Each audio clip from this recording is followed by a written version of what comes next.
Thank you so much. Am I audible? Yes, you are. Hello, everyone, and thank you so much. And I'm so happy to just say that all of us are here together on a Sunday morning. And I'm actually happy to meet everyone for the first time, also, to say. So, to begin with, we all are here to explore the complex interplay between language and queer identity.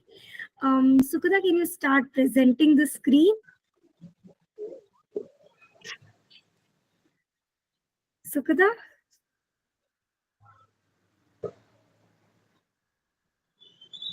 Yes.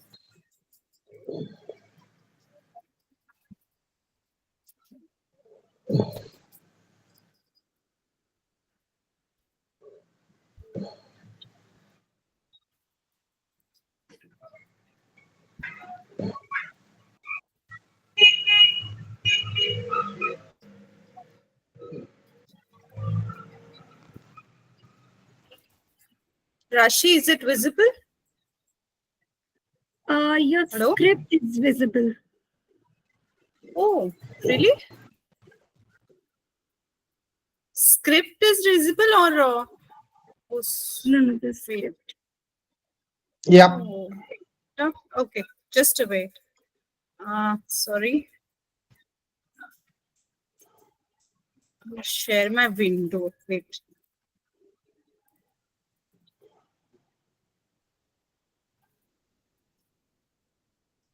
Now? Not yet. It's loading. Yes, now. Yes, now. You could Okay. put it on present. Yes.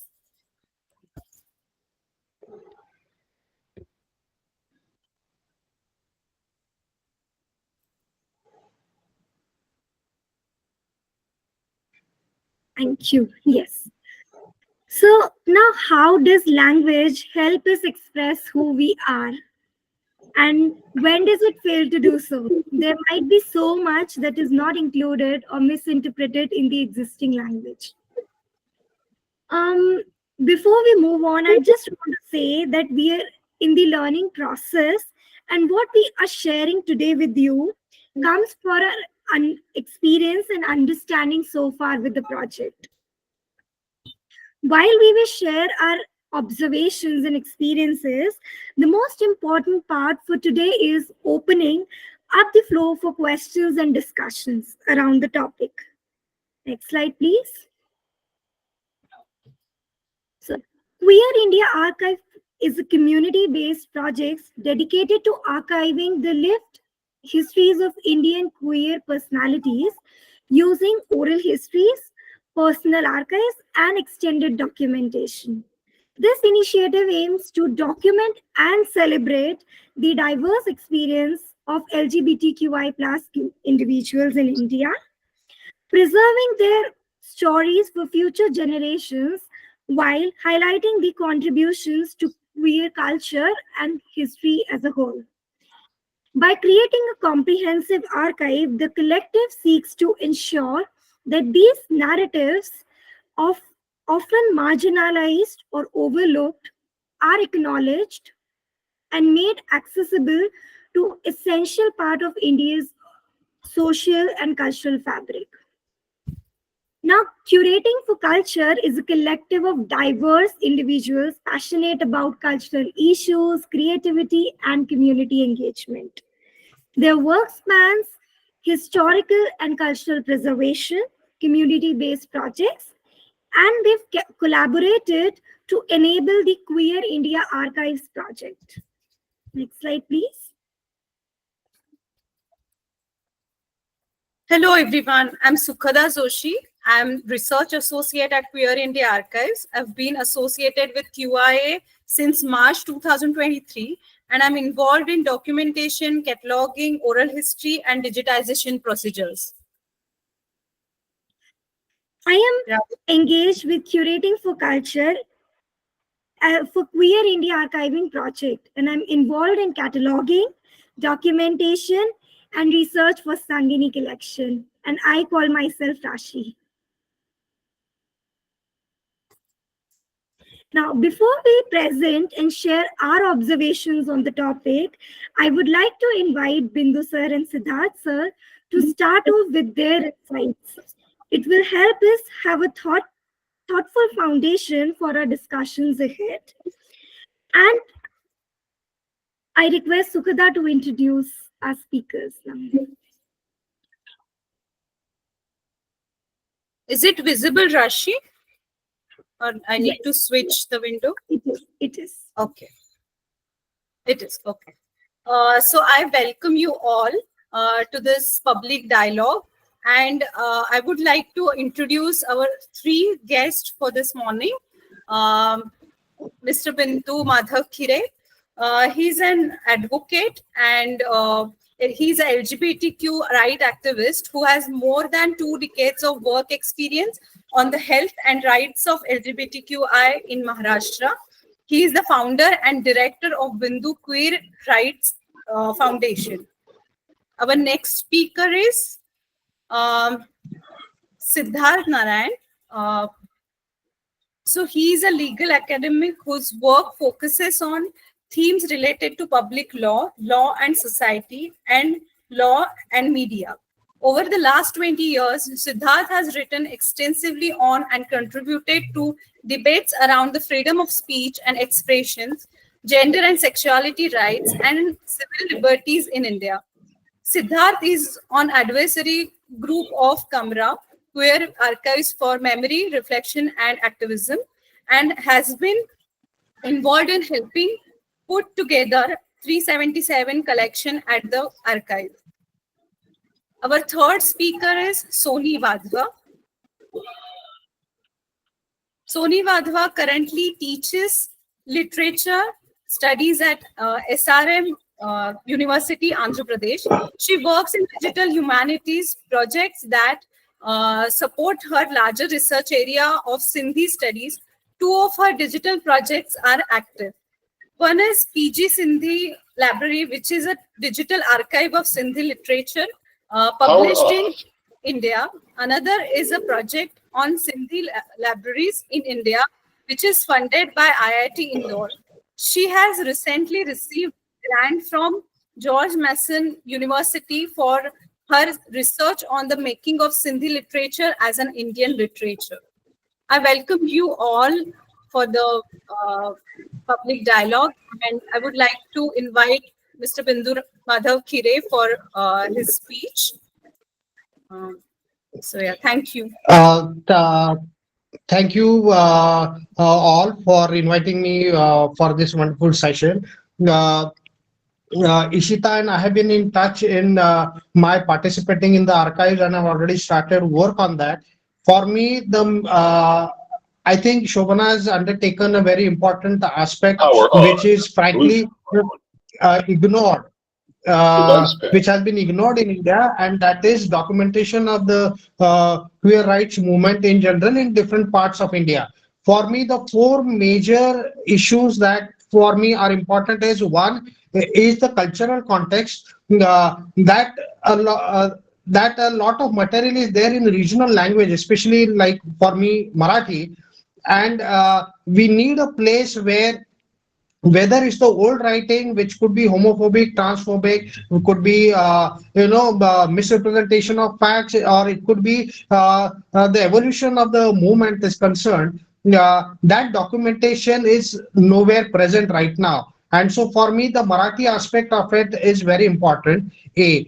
B, because I have already written a lot in Marathi, whether it be in newspapers or my books or booklets or manuals, it makes sense for me to have it in a central archive which can be studied and or referred to as need be by people. So that's another aspect. The third aspect is the cultural perspective.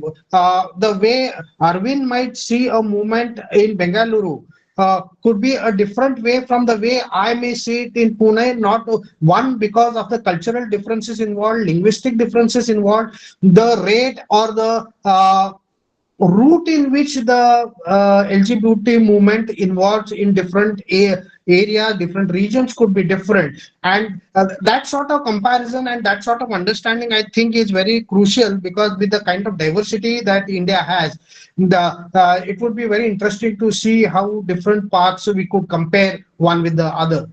Uh, Lastly, but equally important, is that I know quite a few, sadly, a few community members who have started trying to rewrite history or interpret it conveniently.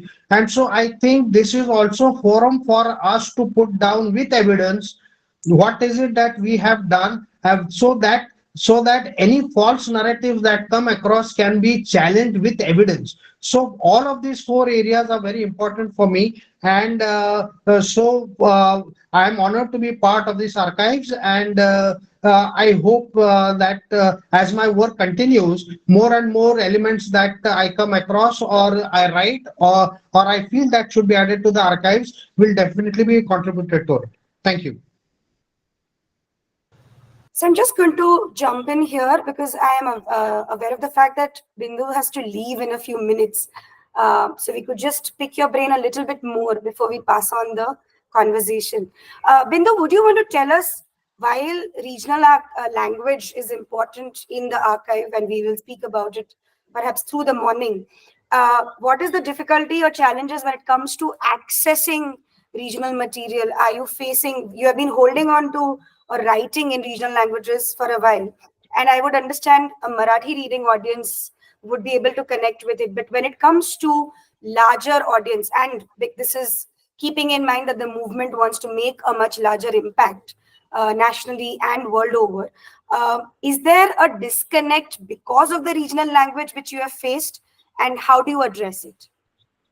Yes, it is, because we need to understand that even in Maharashtra, 95% of the population does not look at English as the primary language to understand an issue or empathize with an issue. The work needs to be done in regional languages, which is why I've been focusing on Marathi rather than English. The challenge is that the rural area, or the language which evolves in a rural area, the terminology as well as the understanding of LGBT movement or LGBT rights or LGBT issues in a rural area is much different than an English speaking world will envisage. They will be more up to date with the events that are happening in the US, the terminology they will use in the US, as well as the focus of work. For example, pronouns is a very important part of the work generation and the way they push for it.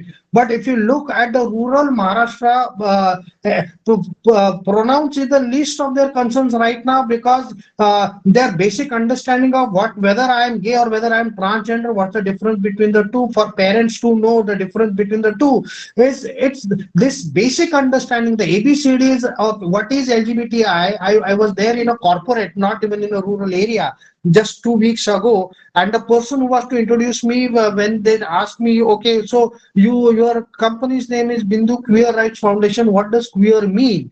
And I'm talking of in Pune city in an IT company. So you can well imagine that for them, understanding which pronoun to use for whom is not really priority. So that does not mean that it's not important, but the fact is that the pace at which the movement evolves, the issues that are the focus of regional areas are generally reflected in the regional literature, vis-a-vis the latest of what is happening and the latest priorities which may be reflected in the English literature. These two are two totally different ways of looking at it.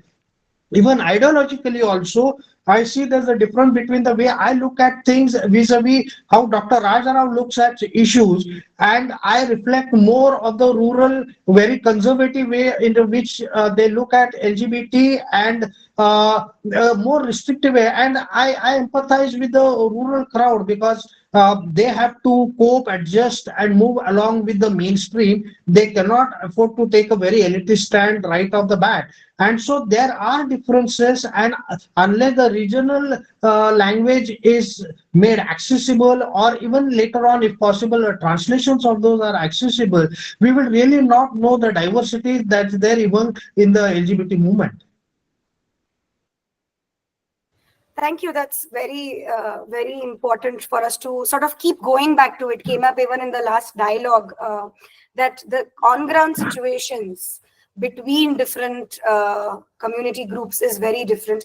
I think I want to build a little further on the last point that you mentioned about translations. Now, we all know, I think, and we all have different perhaps opinions about what translations can do. Have you faced any concerns or any even celebratory moments for when you see what's written in the regional language and when it's presented in another language, whether it's Hindi or English, what happens to the narrative and what kind of care needs to be sort of taken, what kind of care needs to be addressed or taken care of when one is trying to put out somebody else's conversation, and how do we not appropriate or how do we not represent their story?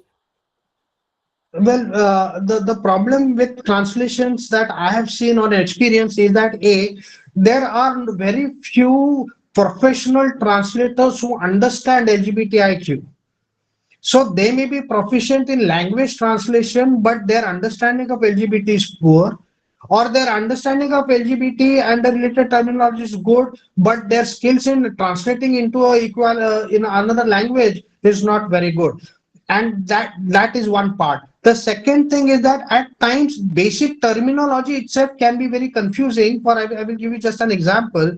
We use the word intersex, but in English, to represent a person who has ambiguous reproductive organs, internal or external.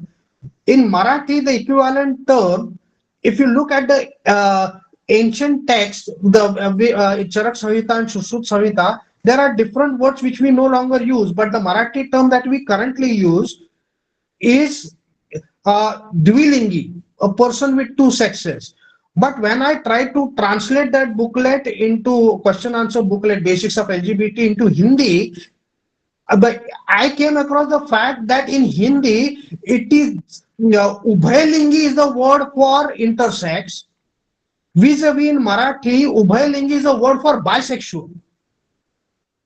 Now, if I was to speak in Marathi, I have to use the word Dvilingi for intersex and Ubhaylingi for bisexual. If I were to address a Hindi crowd, I have to use Ubhaylingi for intersex and Dvilingi for bisexual, exactly the opposite. And that kind of confusion is rampant.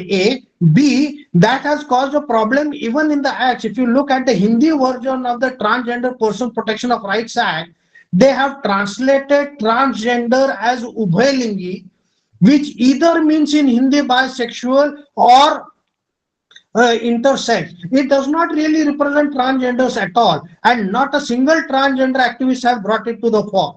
Now the problem is that since it's printed in the official gazette, we have to use it as is, but it means that finding such contradictions and trying to address this, although trying to address this may not be part of this forum, but at least highlighting these issues, which I did in the last years, Jalgaon Marathi Sahitya Sammelan. I brought it out in the forum, stating that look, these are the contradictions that we need to work on. Which is no wonder that many of the Marathi literature people who write LGBT literature use totally wrong terminology, which makes it even more confusing and misleading for the layman who reads LGBT literature. So this brings me to the most evident question, that what you right now spoke about sort of reflects that in different contexts of usage, the language is operating differently. So when we speak about, or when we want to sort of advocate the use of regional language, and I'm now coming completely from the archiving point of view, how can we be mindful of where language or how the language is playing out, from legal activism to training materials to spoken language? When we speak and we conduct oral histories, the whole usage is going to change. So how does one tie the vocabulary, which is itself sort of becoming self-interpretative, if I call it so? How do you go about doing that? Uh, well, I think we will need to have a more a broader discussion on this as to how we can bring different terminology wise in Marathi. We have tried to sort of talk to experts to see whether we could build up on a common terminology, and we did prepare a list of words and equivalent Marathi terms that are most frequently used, should be used, and should not be used. But again, with various LGBT groups, each having their own agendas, and some of whom whose ideologies do not match mine, they obviously do not take this exercise seriously. But the point remains is that even there, finding unanimity in the language of expression, especially in the regional languages, does frankly, for me, does still continue to be a challenge. Even at a legal level, not in Marathi but even in English, if you look at judgments which use the word, judgments rarely use the word, despite the fact that the guidelines issued by the Supreme Court under the current Chief Justice do mention the word use of intersex as guidelines.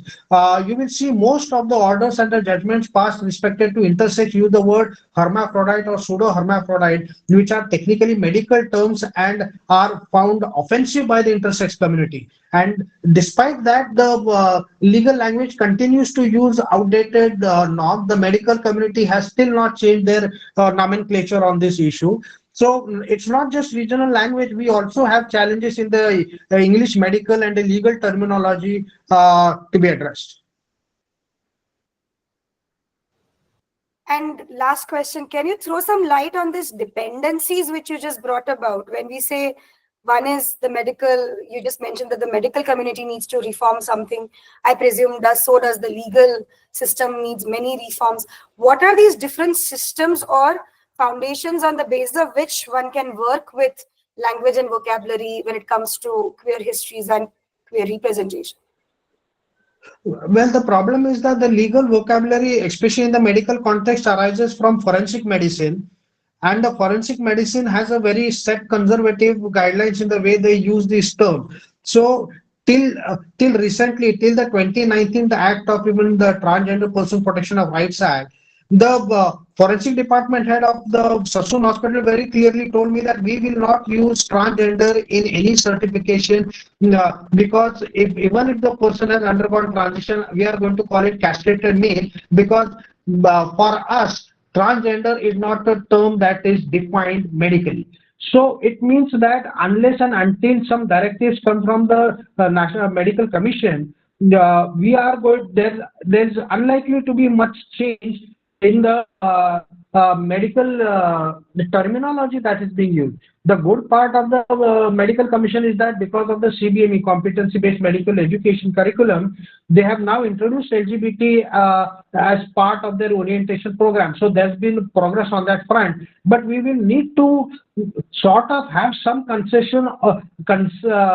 consensus on what are the terminologies that we all would prefer that the medical faculty use, not use, and push with the NMC to ensure that that percolates down to the college and the syllabus and the professors, so that it gets reflected in the textbooks.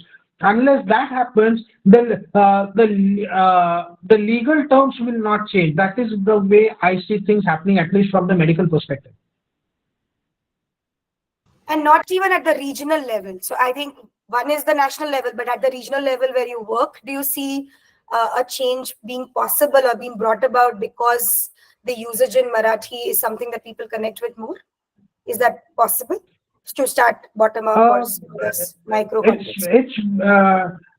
It's difficult right now because the amount of ignorance about this issue is so much that and if you look at Maharashtra itself, the terminology that's used in northern Maharashtra vis-a-vis Konkan versus Marathwada, Vidarbha, Western, so it's different. And for us to sort of come to a consensus and follow it rigidly, because there are so many dialects also. Some dialects do not even have words for certain LGBT terms. So, for example, even queer, if you try to map a word like queer in Marathi, we have not found it a single word that's even close to it, and we put in a note that because there's no similar word used for it, we continue to use the English word queer. So we are going to have a challenge, and I do not I sadly feel that in the near future we could have any consensus with Marathi and its related dialects that are used in Maharashtra.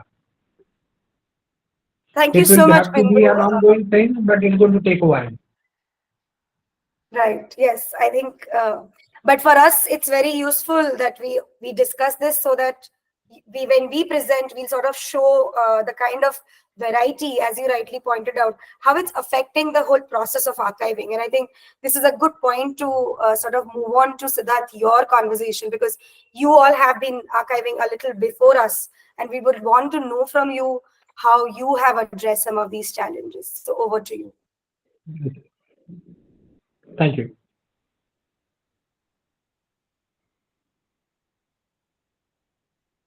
Hello. Thanks for having me speak here, Ishita and Shobna. I'll just share the screen. Yes.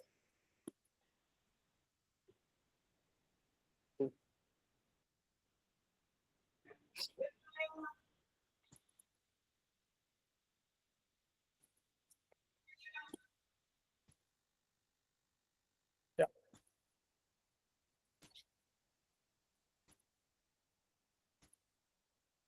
Oh, you can see, right? Yes, we can see it. Okay. So today I'm speaking on behalf of the Queer Archive for Memory, Reflection and Activism, or CUMBRA, which is a Bangalore-based archive that has been functioning over the last few years, and came out of a workshop that was held in 2013, where some of these ideas were ideated. And I think you can see here a little bit of the pamphlet, and this is a photograph of people at the workshop, and you can see some of the T-shirts that they recreated, some of the slogans, etc. And you can see Ramki over there, and a bunch of people who are part of that. But I think what Bindu was saying, if I can take off from that, so the point Bindu was making about the role of language, because that's a theme that we're talking about today.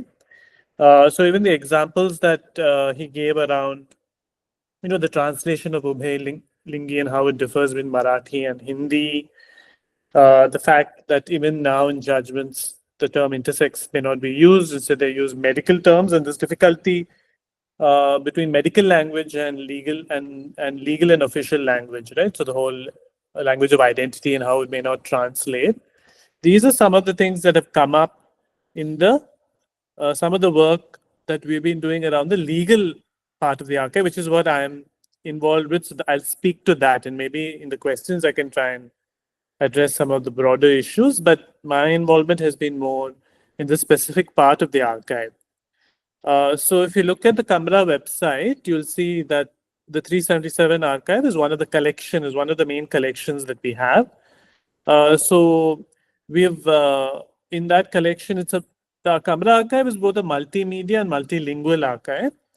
And this 377 collection is representative of that. So for instance, we've collected a lot of the files that were used, documents by the lawyers during the case, but also, articles written around that time.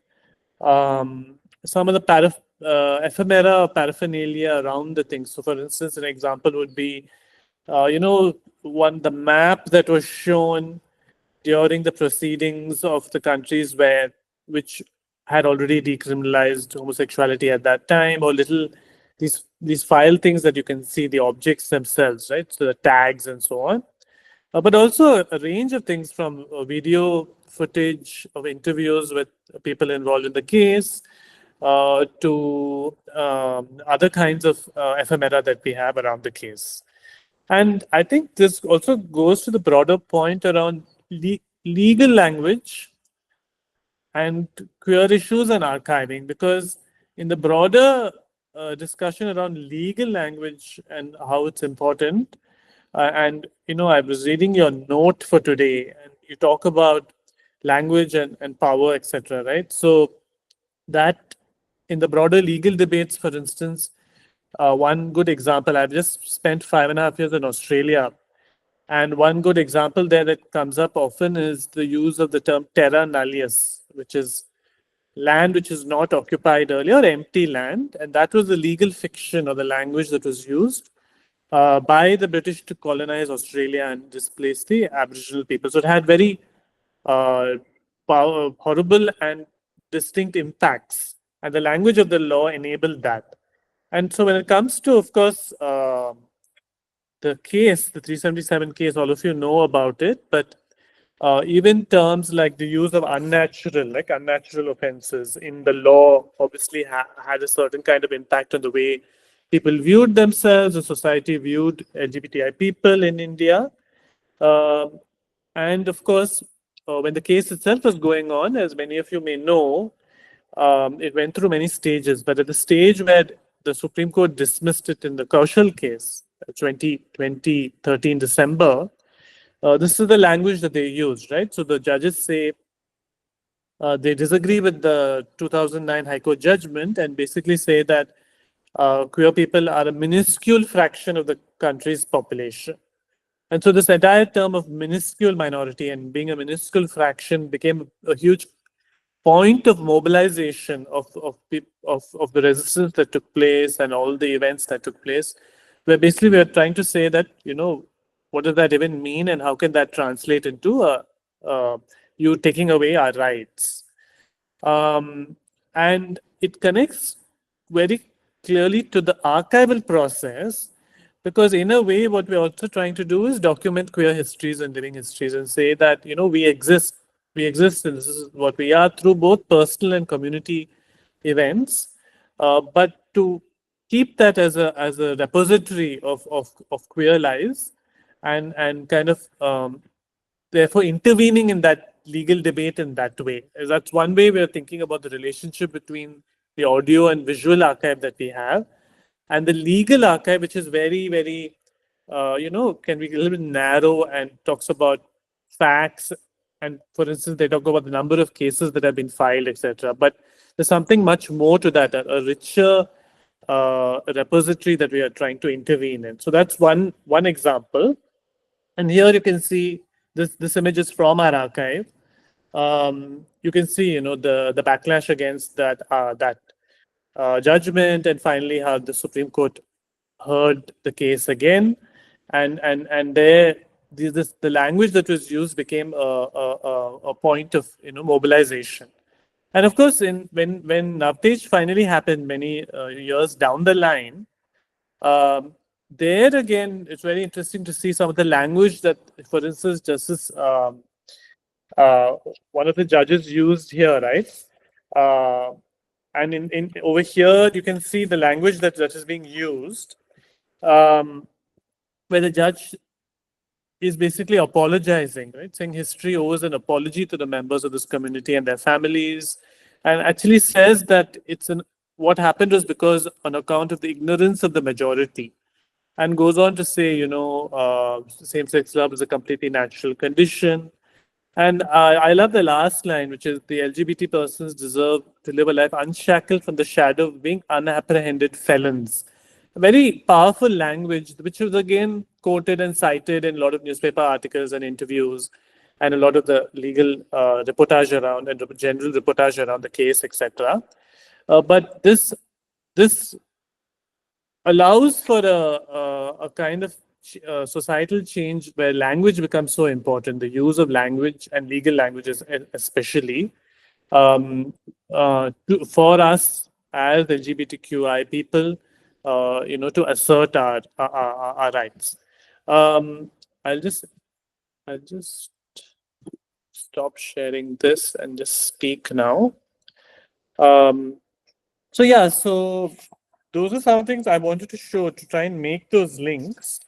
But even when the case was going on, for instance, one of the big debates was whether, if you see how the language of the case evolved, initially it was very much about identity, because if you talked about men who had sex with men, partly because at that time there was a concern that women should not be included in this, etc. But that over a period of time, that concern faded. And then you see the language of LGBT being used. So the focus from acts to identity, you can see the shift in the case itself.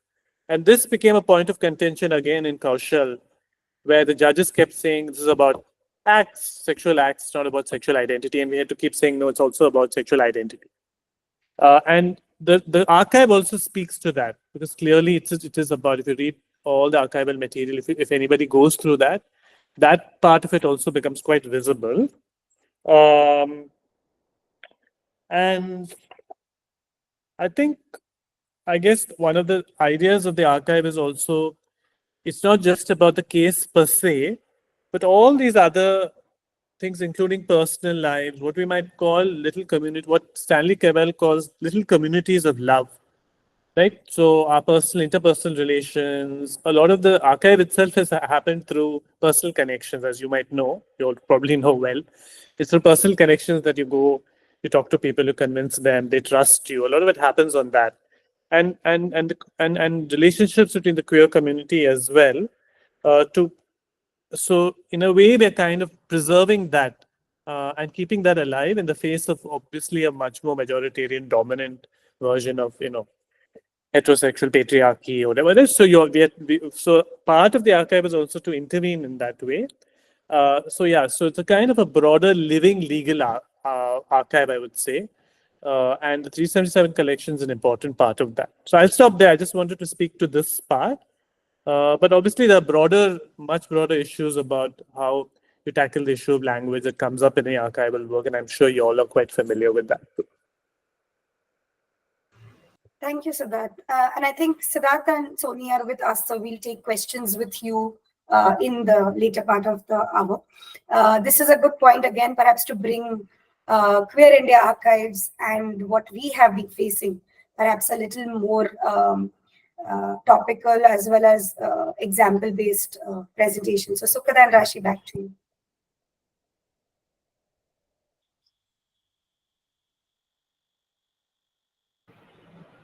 Hello, am I audible? Yes, you are. Sure. So,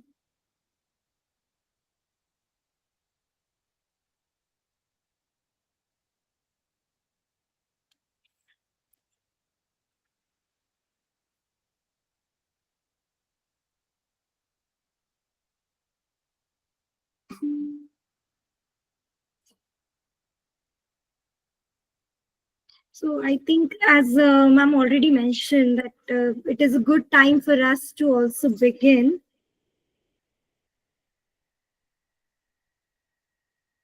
And so, Sukata, can you put it in presentation mode?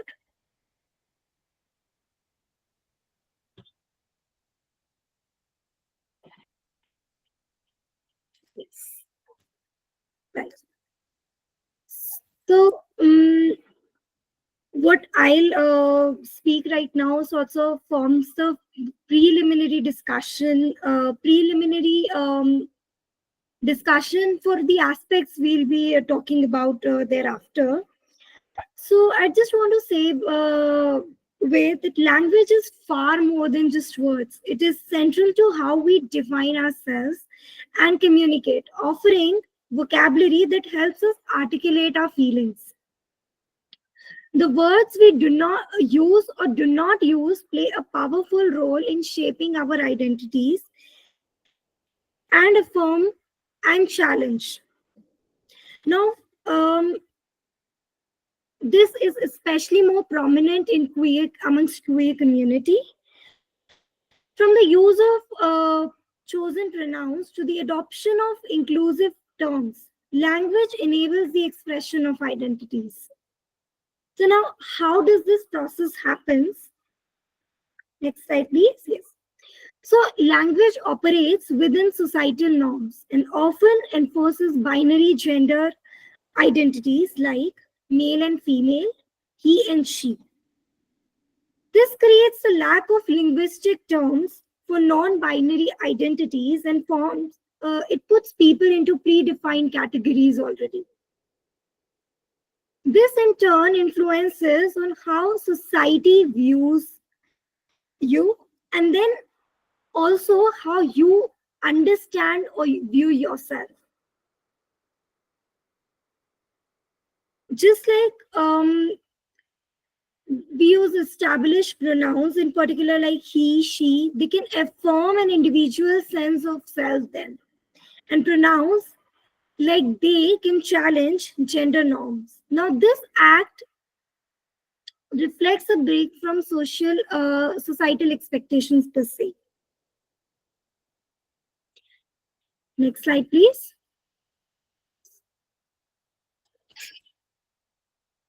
Now we look on to how these regional languages are important or should be looked at in the archival procedures.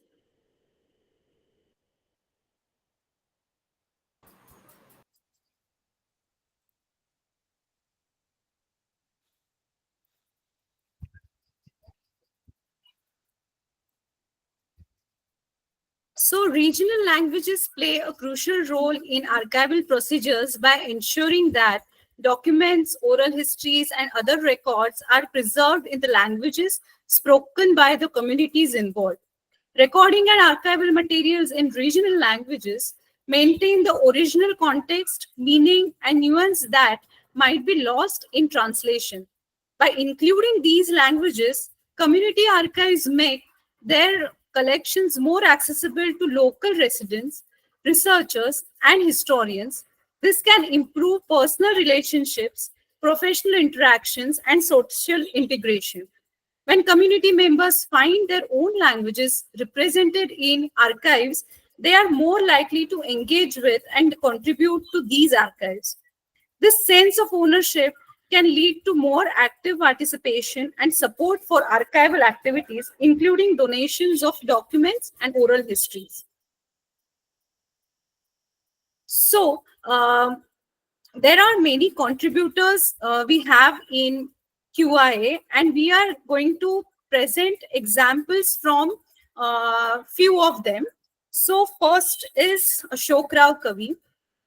अब हमारे contributors के बारे में बात करें तो सभी लोग अलग अलग पारिवारिक पार्श्वभूमि से आते हैं और आसपास की समाज की संरचना और परिवार का भी उनकी भाषाओं पर प्रभाव पड़ा है।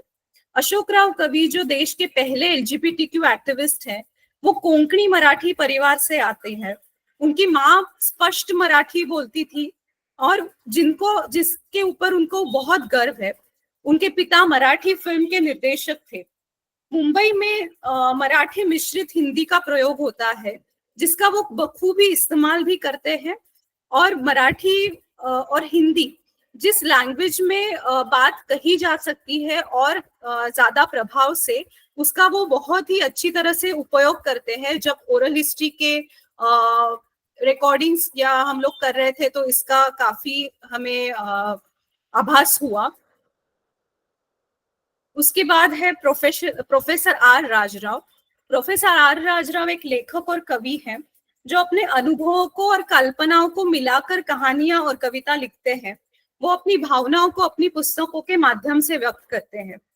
उनकी माँ सिंधी थी, पिता आंध्र प्रदेश से थे, लेकिन उनको इस बात का दुख है कि उनके पेरेंट्स के दोनों के मातृभाषा उनको नहीं आती। वो पुणे में स्थित है, मराठी बोलना जानते हैं, लेकिन एकदम शुद्ध मराठी का इस्तेमाल वो डेली यूज में नहीं करते। हिंदी का भी इस्तेमाल वो करते हैं, लेकिन बोली भाषा के तौर पर उनका मुख्य साहित्य इंग्लिश में ही है। ओवैस खान जो एलजीबीटीक्यू एक्टिविस्ट है और क्वेयर साहित्यिक और कवि भी है। उनकी माँ एक प्रोफेसर थी, तो उर्दू, इंग्लिश और हिंदी इन तीनों भाषाओं में अपनी भावनाओं को बखूबी व्यक्त करना जानते हैं। अब तक हमने बात की व्यक्तियों के बारे में। अब हम बात करेंगे एक ऑर्गेनाइजेशन के बारे में, संगिनी इंडिया ट्रस्ट, जिन्होंने राशि, जिनकी आर्काइविंग की जिम्मेदारी राशि पर है। और संगिनी इंडिया ट्रस्ट की हेल्पलाइन लेस्बियन, बाइसेक्सुअल और ट्रांस वुमेन के लिए 1997 में शुरू हुई थी। इतने सालों में उन्होंने इस संस्था के माध्यम से सेक्सुअलिटी के संबंध में अनेक कार्यक्रमों का आयोजन किया है। oral history is a major part of archival procedures.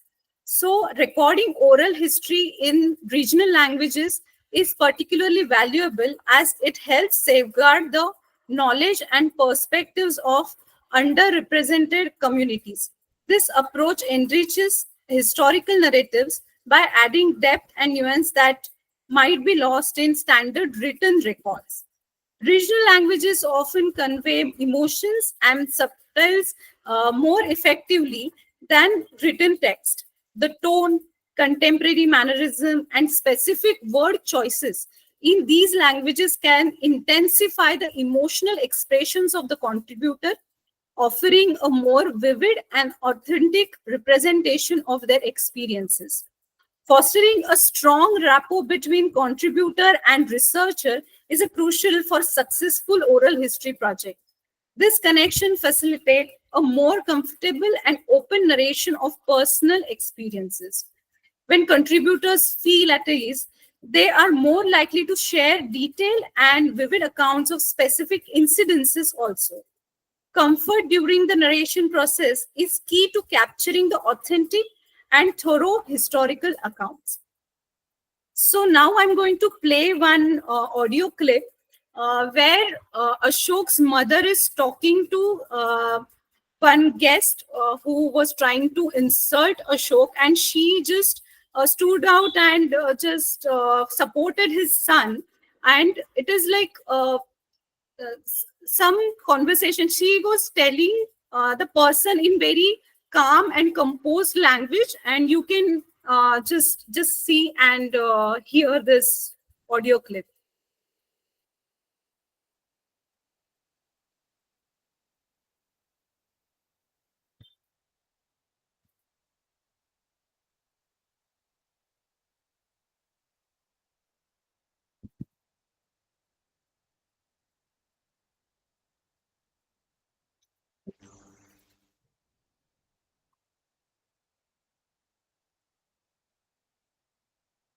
Sorry, is it audible? No, so Not to me. sound is Not to me. No? Okay, wait.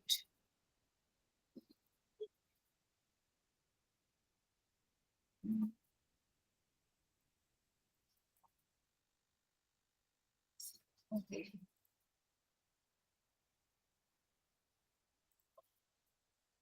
Ishita, can you help me in this? How to do it?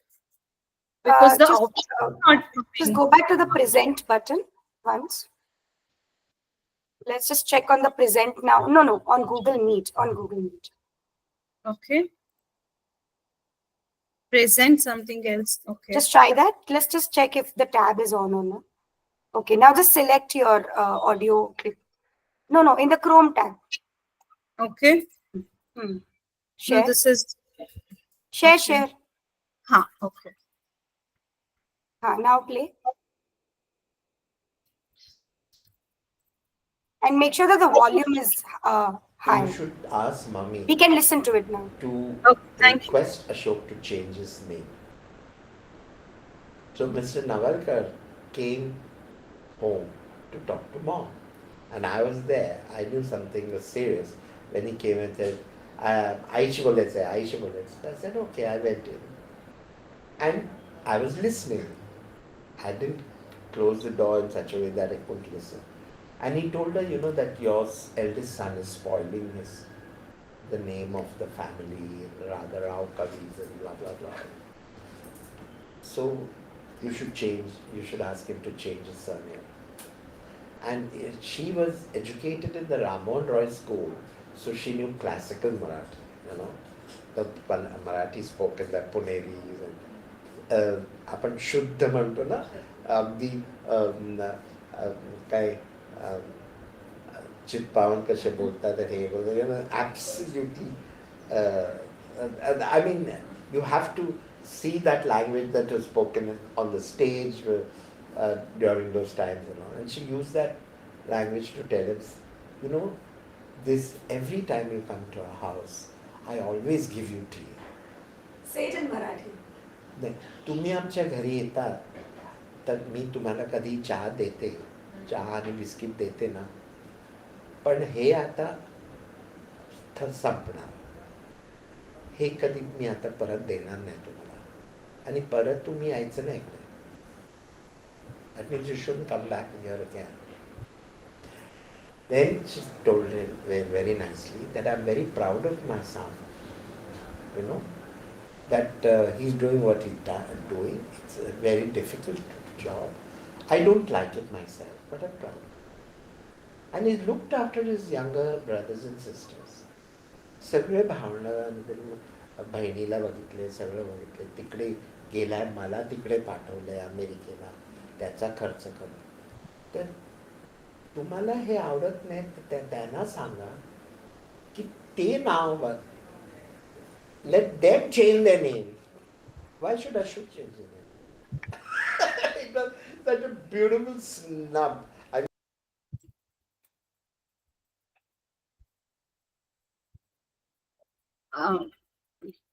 Just press on the cross on the top, left top. Just close that much and you'll come back to the... Okay. Mm. Yeah. Now is it visible? You'll have to go to Presentation. Canva. Yes. You have to move to Canva. Now? You can see. Yes, very well. Okay. लोगों को लगता है कि queer या LGBTQ जैसे शब्द भारत में विदेश से आए हैं, लेकिन ये सच नहीं है. संस्कृत ग्रंथों में और कुछ ऐतिहासिक दस्तावेजों में इन शब्दों के लिए पर्यायी शब्द मिलते हैं. वो शब्द पूरी तरह से सही तो नहीं हो सकते, लेकिन इस विषय के निकटता रखते हैं. जैसे महाभारत में शिखंडी नामक राजा थे जो तृतीय पंथी थे. नपुंसक, षंड, ब्रुनेला, क्लिब जैसे शब्द प्रचलित है. नपुंसक का अर्थ है कि वो पुरुष जो स्त्री के साथ संभोग नहीं कर सकता. आप यहाँ स्क्रीन पे देख सकते हैं एग्जाम्पल, जिसमें ये ट्रांसक्रिप्शंस के बीच का एग्जाम्पल है, जिसमें अलग अलग शब्द आप देख सकते हैं.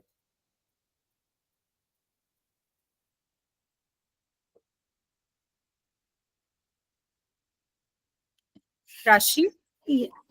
Now, following from the discussion we had in the beginning, I just want to share that in regional languages like Hindi, Marathi, and many others, a clear gap between inclusivity and exclusivity can be observed. Terms that are fundamental to queer identity, like lesbian, gay, bisexual, transgender, or queer, often lack direct translations in these languages. This linguistic gap creates a challenge as concepts of queerness may not be fully recognized or understood within these cultures due to the absence of terminology.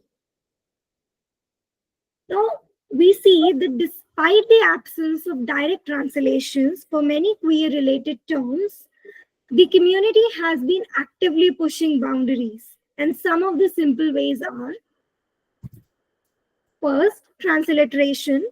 The word queer is often transliterated into Hindi as queer, allowing the community to maintain the essence of the term. However, this transliteration may not fully integrate into the concept of queerness into the local language and culture. We also see adjustments in words like samalingic and dvilingi for homosexual and bisexual, which carry an adjustment of original meaning, and this may be distinct to those they are meant to refer. Now, this also reinforces a stereotypical understanding of queer identity rather than a nuanced one. Another area where language is evolving is through attempts to introduce gender-neutral pronouns. Like we know, words like we in Hindi and they in English are being adopted in certain spaces. Now, when used as a pronoun, it represents a non-binary nature. However, it can be problematic in other instances as it can reflect an otherness. Further, queer authors too are playing a critical role in pushing these boundaries. Many are sharing their personal narratives, either through publishing or negotiating space in the mainstream culture. These personal accounts are critical because they bring queer experiences to the forefront, allowing readers to connect with them. Let us go on to see some examples of these from the archival material we have. Yes. To begin with, we see an example of transliteration where the word bisexual is written as it is. मराठीमधलं तुम्ही बघू शकता, coming out of closet ही हा जो वाक्प्रचार आहे याला मराठीमध्ये तंतोतंत ट्रान्सलेशन नाही, भाषांतर नाहीये, त्याच्यामुळे तो तसाच्या तसा इंग्लिशमध्ये पण देवनागरीमध्ये लिहून बाकीचे जे लेखकाला म्हणायचंय ते पूर्णपणे ते म्हणू शकतात. म्हणजे ती एक प्रकारची ऍडजस्टमेंट आहे, कारण शब्द तसा अवेलेबलच नाही मराठीमध्ये. जेव्हा मी ह्या प्रेझेंटेशनसाठी तयारी करत असताना गुगल ट्रान्सलेशनचा मी वापर केला, तेव्हा कळलं की ट्रान्समॅन, लेस्बियन अशा शब्दांना शब्दशः मराठी शब्द नाही, त्याच्यामुळे ते तसेच्या तसे देवनागरीमध्ये लिहून आले. सो तुम्ही इथे बघू शकता त्याचे एक्झाम्पल्स. तसंच मराठीमध्ये समलिंगी स्त्री किंवा समलिंगी पुरुष ह्या शब्दांना, म्हणजे सॉरी, लेस्बियन आणि गे या शब्दांना अशा पद्धतीचे शब्द आहेत जे तंतोतंत आपण ट्रान्सलेशन म्हणू शकत नाही. तसेच आपण इथे पाहू शकता खालच्या एक्झाम्पल मध्ये इथे तृतीय प्रकृती असा शब्द वापरला गेलाय. जर म्हणलं तर ट्रान्सजेंडर यांना तृतीय पंथी असे म्हणतात, पण तृतीय प्रकृती इथे वापर जो केलाय, प्रकृती ह्याचा शब्दशः अर्थ मराठीमध्ये स्वभाव असा होऊ शकतो. त्याच्यामुळे हा एक प्रकारचा वेगळा अर्थ जो ऑडियन्स किंवा जो रीडर आहे तो वेगळा अर्थ घेऊ शकतो. तर हे थोडंफार धोकादायक पण आहे. ही ऍडजस्टमेंट काही वेळेला धोकादायक पण समजली जाऊ शकते. Now we see on screen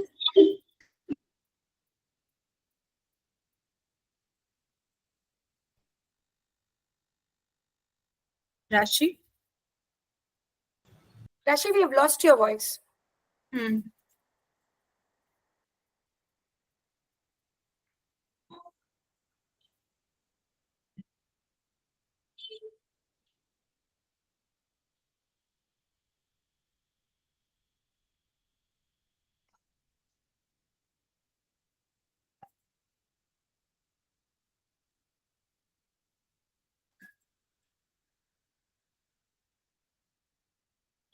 I presume that Rashi is facing some tech challenge, so let's just give it a minute for her to resolve and connect back.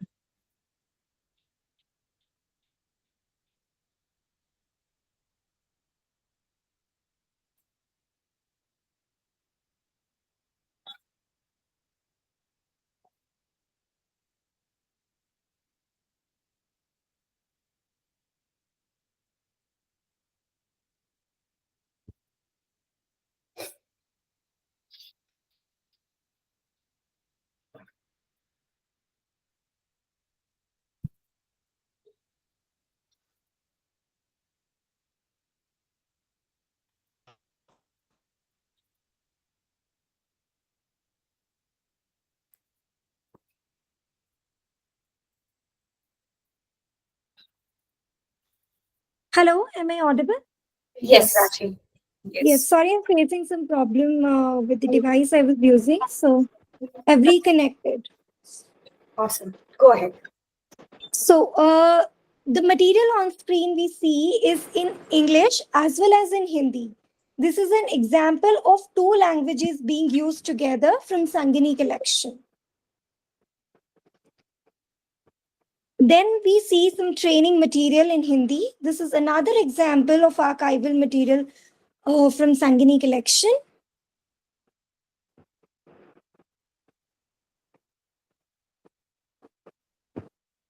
Now we have an audio by Professor R. Raj Rao, and here are certain questions that we have come up and we'd want you to think about while listening to the audio.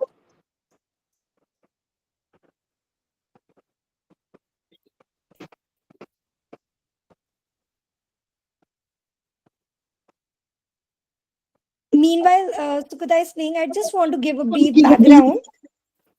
So, Professor Rao has translated few Bollywood Hindi songs in English for a project. Just listen to this audio clip to know more about this. Is it audible, Rashi? Please confirm. Yeah, please play.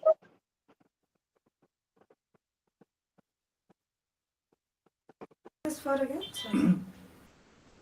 We It's audible. translated Yes, it is 6 audible. songs from Bachchan films of the 70s and 80s. What was this for again? Sorry. This was for an article in a book, an American book, and this was my article, but she helped me to translate, songs like Ye Dosti Hum Nahi Chhodenge, and so on, because we are attempting queer readings. There's an approach in queer theory where looking at mainstream films and rereading them through a queer lens is a bigger challenge than looking at a film that is already a queer film. So, in keeping with that, this is what we did. Bachchan's films of 70s and 80s, we translated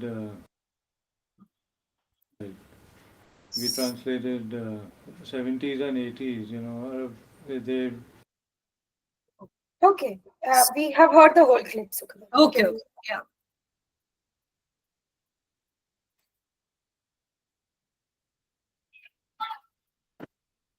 Is it visible? Yes.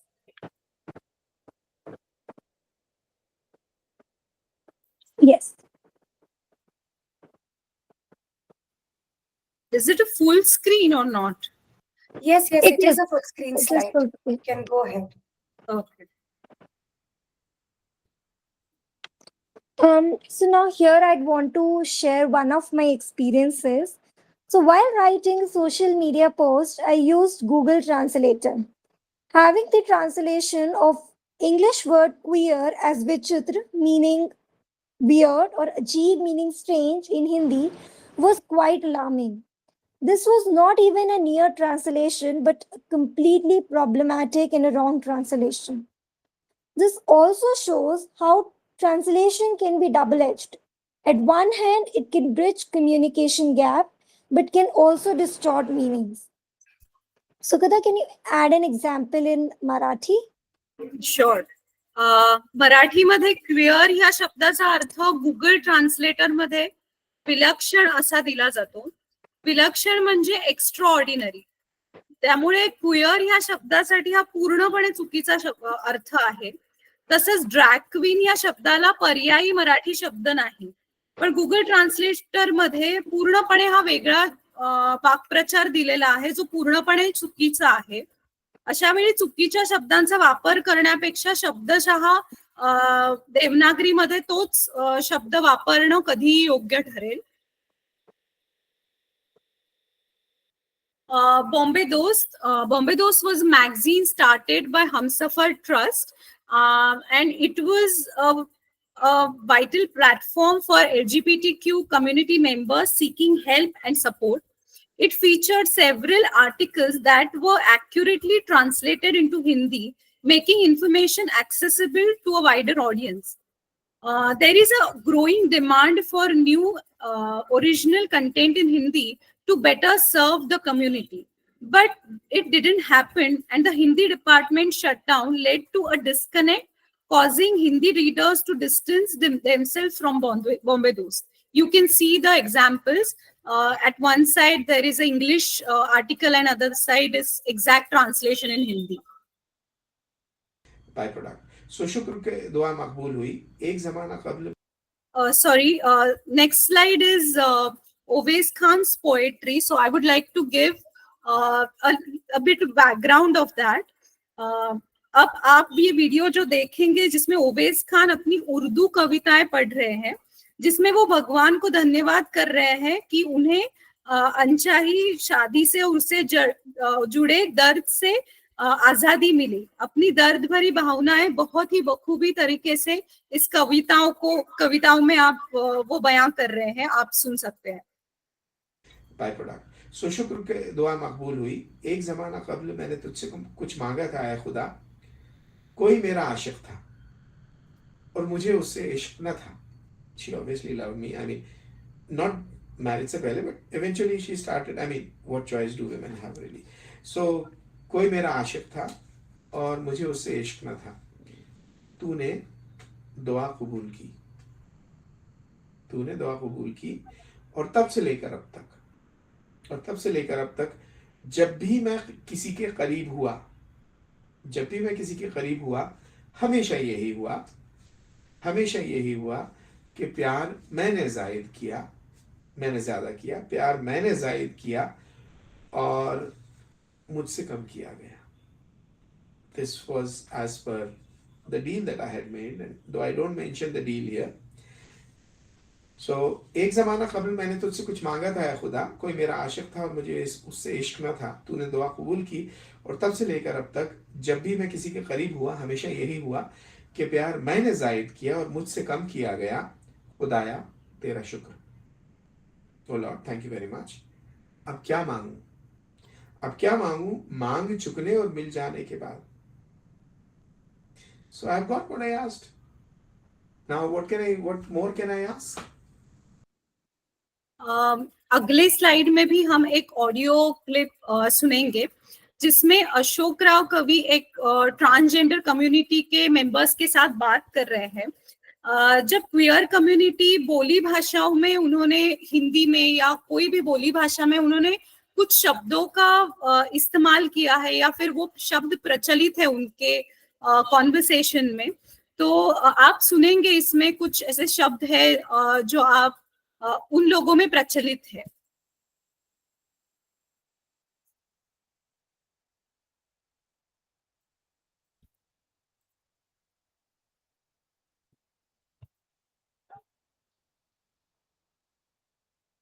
These people also started picking up It's audible. technology. You know, WhatsApp, for example, the Swasti women, like I told you, they exchange customers, WhatsApp customers, you know, so that they have their business intact, that sort of thing. So the same way the Hijras, suppose now the Hijra Guru has 15 chelas in a particular area, she will have all their numbers in her WhatsApp. So suppose she has to have a meeting, unlike the old days, it won't be taking 1 week. She just send a message that I want to see you all tomorrow. And Ashok is coming, Ashok ji is coming. They're going to have it's called a roti, dinner with Hijra. It's called a roti, and then I'll sit there with them and tell them about this new disease that is HIV/AIDS. हमारे में नहीं आएगा, हम धंधा नहीं करते. Of course, it's all bullshit because they do a lot of sex work. That's where the money is. So they'll follow the money. You know, I still remember one of our directors, Pallam, he said that we will try to teach them driving so they can become Uber drivers, and you know they make 20,000 a month. So I was called in by one of the Hijra gurus on the phone and said, "Beta, तुम क्या कर रहे हो? ये तुम उसको driver बना रहे हो, ये बना रहे हो." वो पन करके, पन is the street word used for sex work. पन में वो 7 दिन में 30,000 40,000 बनाती है, तो उसको ड्राइवर बना के क्या मिलेगा? Said contempt for that profession because sex work gave them more money. You know, so you know this way people like me learned about.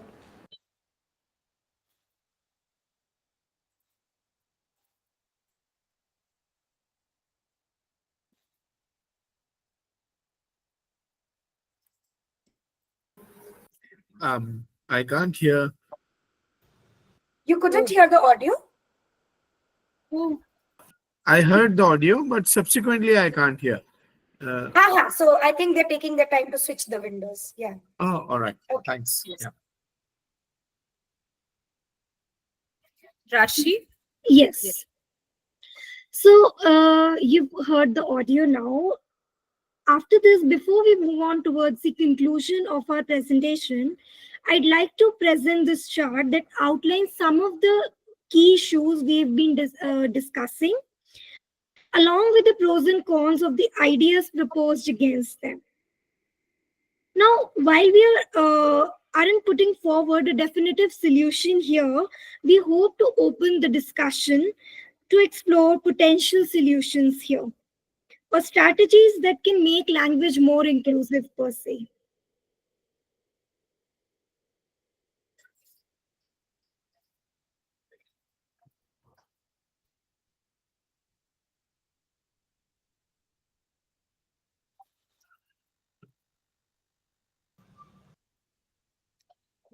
Thank you, Rashi Sukhada.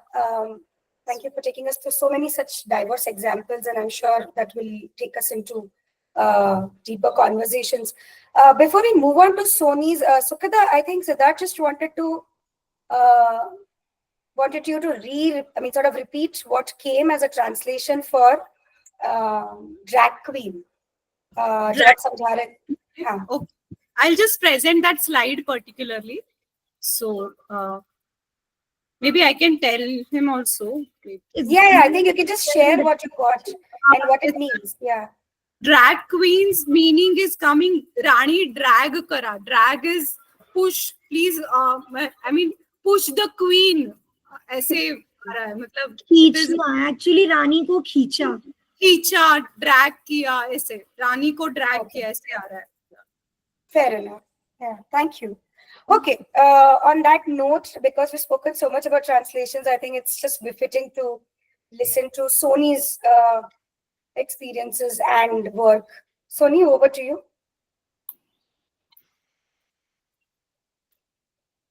Thank you, Vishita. Thank you so much. Thank you to Queer India Archives as well for for this invitation, and more than invitation, an opportunity to reflect on my own struggles with Sindhi language as personal and in personal capacity, but also in the sense of making sense of Sindhi in the context of India. The linguistic context of India and the diasporic context as well. So I take this opportunity to,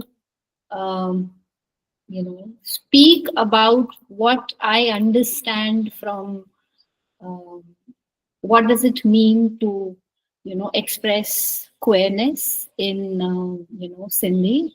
And of course, I come with a lot of, disclaimers. But I just wanted to, highlight that particular point before I get into the various discussions. So I think this particular presentation or talk might be a little,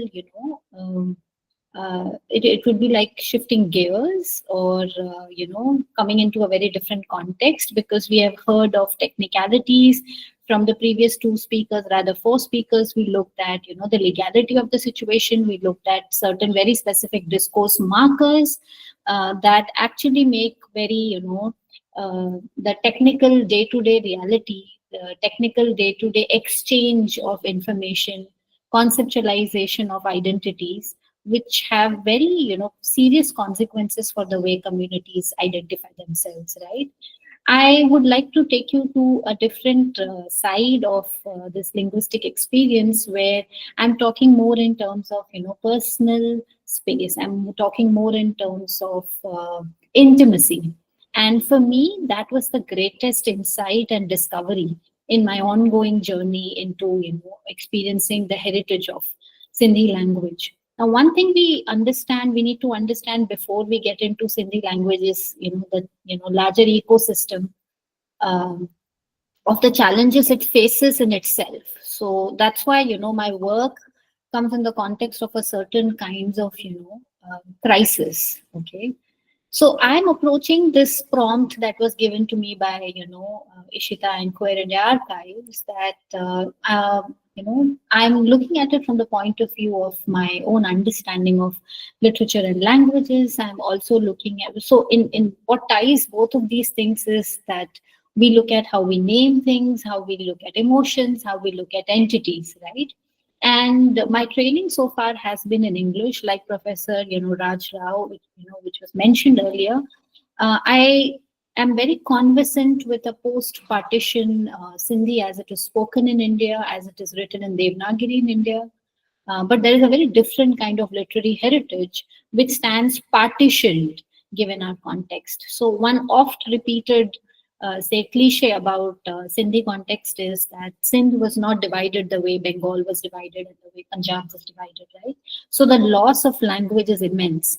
So what I'm trying to do in this particular, short presentation is situate this prompt of language of resistance from the point of view of, my own struggles with Sindhi, and then, struggles with understanding queerness, conceptualizing queerness in general.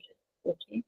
So what happens is, and I'll come to it a little later as well. What happens is that if I, people do not turn to Sindhi literature for, even the most banal of conversations, even the most, regular of conversations about what aesthetics is, what literature is, who the greats are, and so on and so forth. And I'm turning to, understand queerness, and I'm trying to understand what does it mean to express different kinds of identities. I must be, shooting myself in the foot when I rise to accept the invitation to speak about this. But let's see how I do and how I do not do, how well I do not do. So in this background, I've also wanted to situate the idea of queerness itself. The previous speaker very nicely spoke about what it means to be queer, but I wanted to also touch about queerness in the larger cultural and critical theory concept. That queerness is called queerness not in the sense because it is just banished as something negative. In fact, queer studies, the premise of that was that we should be able to claim these kinds of spaces and say, and in fact subvert them and say, yes, we are not, to again put it in a very cliched term, straight.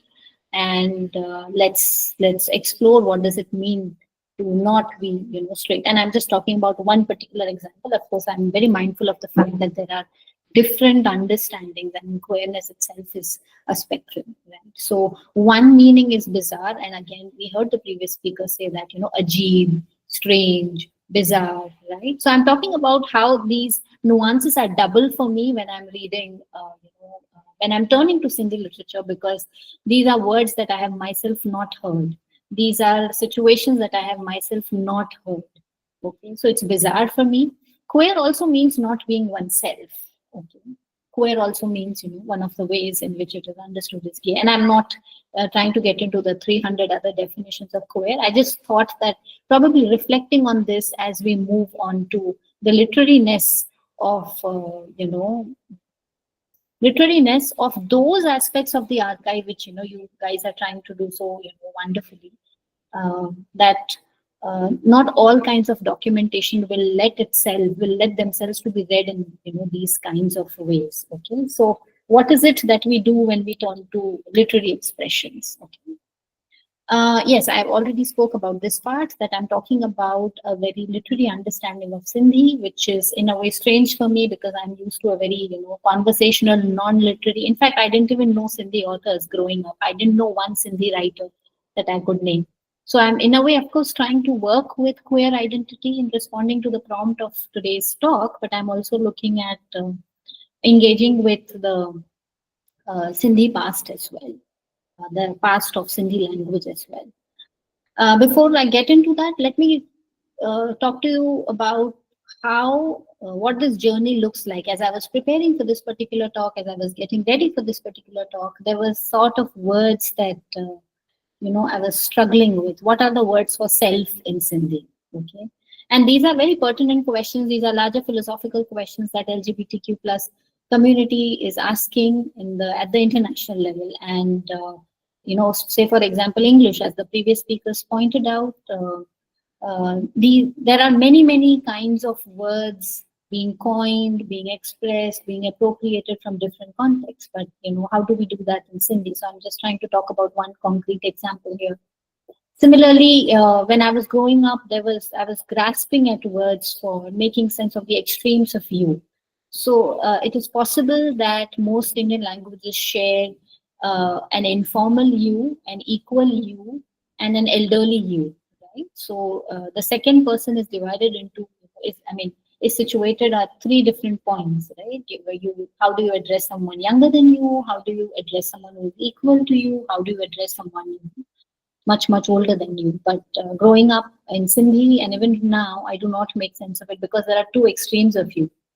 So people who are equal to you or who are younger than you belong to that one category of you. And of course, there are people who are the former you, older. Similarly, when growing up, making sense of Sindhi, the word for homosexuality probably did not exist, and I was shocked for the first time to find out that there was a word called Omo, right? And of course, people used to just laugh it off. And that was the time when I began to think that Omo might probably, refer to, or Omo is the thing that we could, really do. Is that our best? Is that the best we could do in our language, that we could not think of a word for homosexuality? So we thought of, homosexuality, homo, and then we made it omo. So, did we just mute certain kinds of consonants and come up with omo, or what was it? So I was thinking about all of these questions, and I'm just, laying bare that history when I'm coming and speaking to you about whatever it is that I'm going to share, right? So these were the sets of disclaimers I wanted to, explicitly state before jumping into the presentation, which is more like, sharing an adventure that I had when conceptualizing thoughts about this. Okay, so yes. What I'm going to do is I'm going to read, or I'm going to, in a way, introduce a book which is called Choith Jo Chand. Okay, and the author is Lalchand Amarlinomal Chaktyani. Okay, this book has a very interesting history. In a way, it's an unusual book, it's a bizarre book, it's a queer book, and it is a book that has a gay character in it. Okay, it has a very interesting publishing history. It was first published in 1905. Then it was again published in a magazine, as a series, or maybe in one or two issues in 1921. And then it was published again in 1945. So what I have is a very badly scanned copy of a photocopy of a very badly scanned book, which was again a scanning of a very, of a book that exists in a very tattered condition. So I'm trying to tell you what are the different layers of, archive itself through which I'm, mediating this this exchange. Okay. So this was one thing that what I have in a way brings alive the, struggles of language and text and textuality itself when we work with a certain language. Okay. So it has come to me, like Plato would say, twice, thrice, 4 times removed from reality. And yeah, let's see how that goes. So another point I want to make about the text is that it was written to work against the superstition which is around the Chaturthi of September. All of this, okay, not sure if all of us, but we might have heard that on the Ganesh Chaturthi day, you are not supposed to look at the moon because you would be, blamed for stealing something. So this is one superstition that has not been very explicitly stated, but it comes more or less to the same thing. The main character in the novel is a gay character, okay, and the Choith Jo Chand means the moon of that particular Chaturthi in this month that is called Bad Jo Maino. Bad Jo Mahine Jo Choith Jo Chand.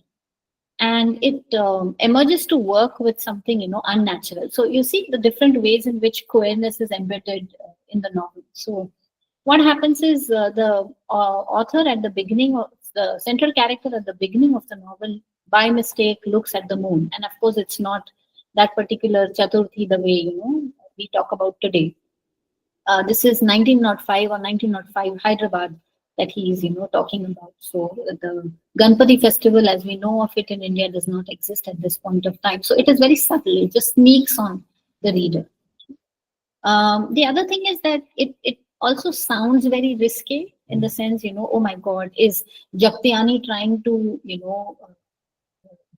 stereotype the community, or is he going to talk about how homosexuality is something very, bad, and therefore he's interweaving superstition into it? But that's not how, at least how I see it, that's not how it, turns out.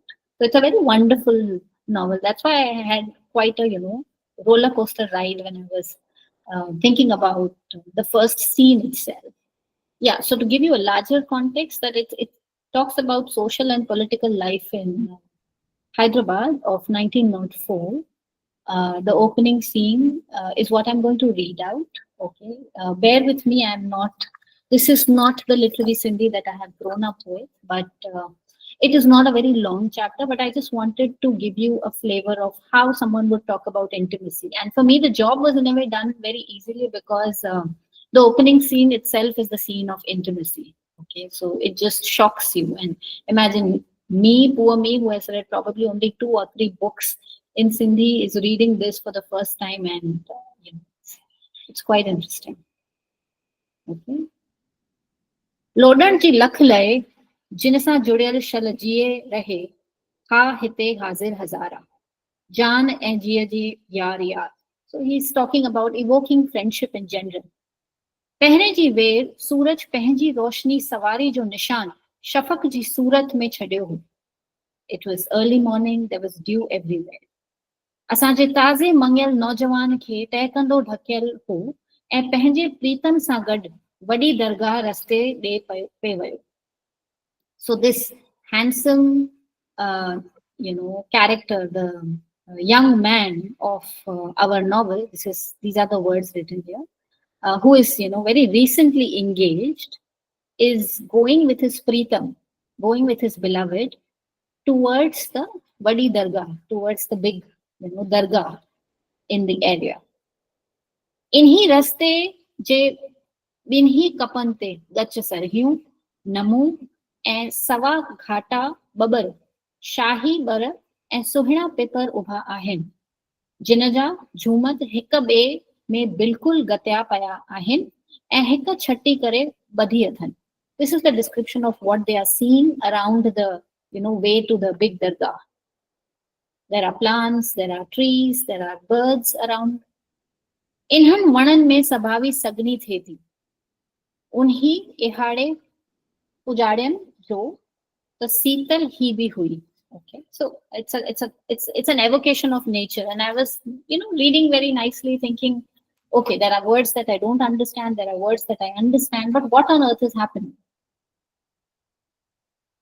So उता लघंदड़ ॼहण वारो हिकु विसरी थी वियो. जोत ॿरी ऐं संझा टरी त ही संगति अची गॾु बंदर खे काबू कया. So slowly the lights lit up. Okay, it's a transition to the evening scene now, and probably they are having fun hanging around all day right there. ओचितो ई उन पाणी असांजी ताज़े मंगियल नौजवान जी अखियूं वञी उभ में कतियूं ऐं ॾाटी शिकिल चंड ते नज़र पयसि. So this is the scene in which this नौजवान of ours is looking at the moon. And that's it. That's all that is mentioned. दरगाह जो दीदार करे कुछ वीरम कंठे ते हवा खाई पोयां पेर कयाई त वाट ते हिन असांजे ताज़े मंगियल नौजवान खे ओचितो ई सुन वठी वई. So something happens and he's suddenly stunned, this handsome नौजवान character of our novel. He's stunned. संदसि घबरू यार हुन जो चेहरो फिरियल ॾिसी वाइड़ो थी ऐं गिराटड़ी पाए मुंह में निहारे भीनी आवाज में पुछण लॻो, छो मोती चुप करे भेड़ियो अथई, मूंसां रुठियो त नाहे न? So at this point of time, the Preetam that he was with, okay, this Preetam looks at him, turns to him and says, takes his name, our Naujawan, the hero, the protagonist of the novel, his name is Moti.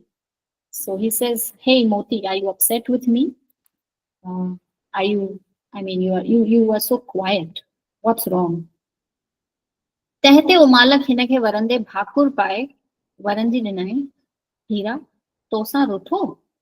So Moti is looking at him and he's looking deep into his eyes and saying, embracing him and saying, "Why would I be, upset with you? There is nothing to be upset about." But the point is the intensity with which he says he looked at Pritam's or Hero's eyes, into Hira's eyes, and he embraces him, takes him into a warm hug, and says, "How can I be upset with you? Vatama byoki uklusiki jo hetai chapa sandas tap tap laidni and badan me siato vatigos." That was the moment where they really open themselves to each other's body. They don't say anything. They probably are wound up in a kiss, and love just takes over. हीरे जे चेहरे भी रंग बदलियो ऐं मोह में गिलन ते लालई आयस ऐं अखियूं भञियस जंहिं करे पाण वधीक मन मोहिंदड़ दिल शिकंदड़ थी पियो. So hero is just lost. I mean, he's lost in the arms of his beloved, and he's blushing. His cheeks are blushing, his eyes are blushing, and because of that, he became even more attractive. He became even more, inviting to Moti. इते असांजे ताज़े मंगियल नौजवान मोती जो मन, and I promise I'll stop here, असुल ॿिए कड़ीअ अची वियो, समझे पियो त सुर्ग जे लहरुनि में पियो टुॿी हणा. That's when our hero, Moti, began to think that I'm not in this world anymore. I am in a very different world. I am in a world that feels like heaven, and I am actually riding the waves in heaven. समझी पयो त सुर्ग जी लहरुनि में पयो टुॿियूं हणा. I'll repeat that. He thought that he's in heaven, and he's in a way immersing himself into the waves in this heaven. अहिड़ो खुश वक्त भी कंहिंखे भाग्यन मिली. So that one sentence just says, it was a moment of ecstasy, and only those who are very, very fortunate, or only those who are very, very blessed, get such an opportunity, get such a moment of ecstasy. आसमान में तारन झूमर लाए ॾिनी ऐं हिननि ॿिनि प्रीतमनि खे मोहब्बत में मायल ॾिसी ॼण मुरकी पिया. In the sky, the stars were like the chandelier, and they were sort of looking down at the two beloveds, and they were smiling. Chand jinavel nazar ko na thi aayo. But at this point of time, the moon was not visible. The moon had vanished. Ghar pure 10 baje pahuncha. They reached home at 10 p.m. Unhi deha bade ji chauth hui. That was the day. It was the Chaturthi day that when you're talking about. And that's where the chapter ends. And nothing much is known, but you understand that something dark is going to happen. Something, very unexplainable, something very uncanny is going to happen. What are his intentions? What are the author's intentions? Why is he, mixing around the two, discourses or narratives is something that one has to read the novel in order to find out. I am not yet through, so I cannot, anyways give you a lot of spoilers around that. But if you look at the Western literary tradition, it might say moon, lunar, loony. These are the things we use for certain things that are not quite normal, right? So that sort of evocation is here. Secondly, it might look like he's trying to probably belittle the narrative that gays might have about themselves by bringing in the unnatural element of the moon and the superstition here. But that's not the case, because in his preface he says he's writing this novel to get people or shake people out of superstition. But this particular job is strange, because in a way he had planned to write a part 2 to it, but he did not write. Okay, so part 2 was never written. So in a way, the different levels of queerness associated with the text are what I'm trying to talk about. So Uh, why did I choose, this particular excerpt? It's because, as I said at the beginning, Sindhi is not a conventional space to turn to for literary sensibilities. So what is it that, one might find here? What might it offer to queer aesthetics? So for me, it was, looking for a word, a world, a world view. So the words that I found was hamjinsi. This was the word that I found for homosexuality here. The word that another word that I found was pritam, which was beloved. And I found a very different world and worldview as well. In what context? It's because, it left me with an image. Remember the waves image that I sort of read at least twice? Okay. The image and the intertextual connection. It turns out that Sappho, Kenneth Rexroth, and even Jalaluddin Rumi speak about the physical act of love in terms of waves. And I'm sure there are many, many, other metaphors and intertextual references that one can think of over here. But these are the 2 points these are the 2 examples I wanted to talk about. If you pay attention to the, poem on the left, if you come to the second stanza, it says something similar. We lie here in the bee-filled, ruinous orchard of a decayed New England farm. Summer in our hair and the smell of summer in our twained bodies. Summer in our mouths and summer in the luminous fragmentary words of this dead Greek woman. Stop reading. Lean back. Give me your mouth. Your grace is as beautiful as sleep. You move against me like a wave that moves in sleep. So, this particular excerpt was constantly bothering me about making me hungry for where are the different ways or what are the different spots where I have, seen wave as an image of love. And on the right, we have, of course, Rumi, which says, the heart is an ocean all around us without bottom or shore. Waves of it keep moving inside each in various ways. So I can, go on and on about how waves, 1905, which is, Kenneth Rexroth, of course, came much later, but Rumi is clearly one of the, influences on Sindhi poetry. So probably he may have read it, but this is just one image in Rumi. So I can't even pin down whether Jagtiani, consciously made these kinds of, stylistic and metaphorical choices. But I just wanted to lay bare these kinds of intertextual connections when, we talk about linguistic difference or when we talk about language and identity. Of course, we talk about differences, but it might be possible in the context of literature, at least, to find similarities, to find the ways in which, we connect with other languages and so on. And having said that, in terms of my contribution to this, my very, very humble contribution to this idea of language as resistance is to talk about, the need to figure out these marginalized languages, which might look very, backward, or they might look low resource, or they might look like, these are not languages that we even count as Indian literature. If we look for literary references, we might think that, or we might understand a very different worldview, which is that, as different critics have commented on the novel, they have said that this was a time when homosexuality was the norm. Imagine, this is 1904, 1905, when, it was nothing unusual. So it actually tells us that we have probably regressed rather than progressed. A character that is possible to be imagined in 1905 Hyderabad, and I'm talking about Hyderabad Sindh here, of course, did not find it very unusual that people are looking down upon me and things like that. One very obvious reason why homosexuality was the norm and therefore not looked down upon was that women were in parda, or women were confined to domestic spaces, and therefore they did not have the space to mingle with women. So, and it was not even heard of or thought of. I also wanted to talk about the fluidity and the spectrum, of sexuality, in which we can locate different words and vocabularies. And I found this entire exercise to be very refreshing, because honestly, when I started, I expected not to find anything.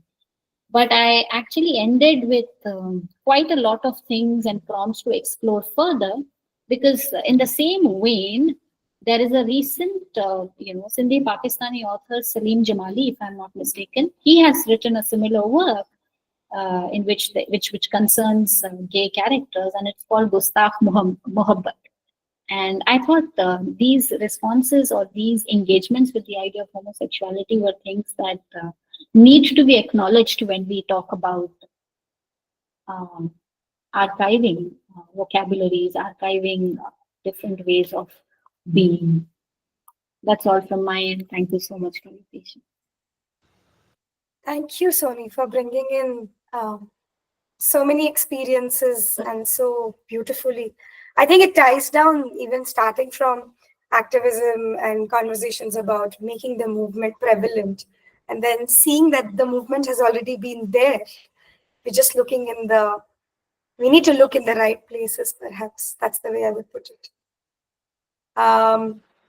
Yeah, I think before we bring questions back, which are somewhat similar to the kind of questions I was asking Bindu, it'd be nice to collect comments, responses from the audiences.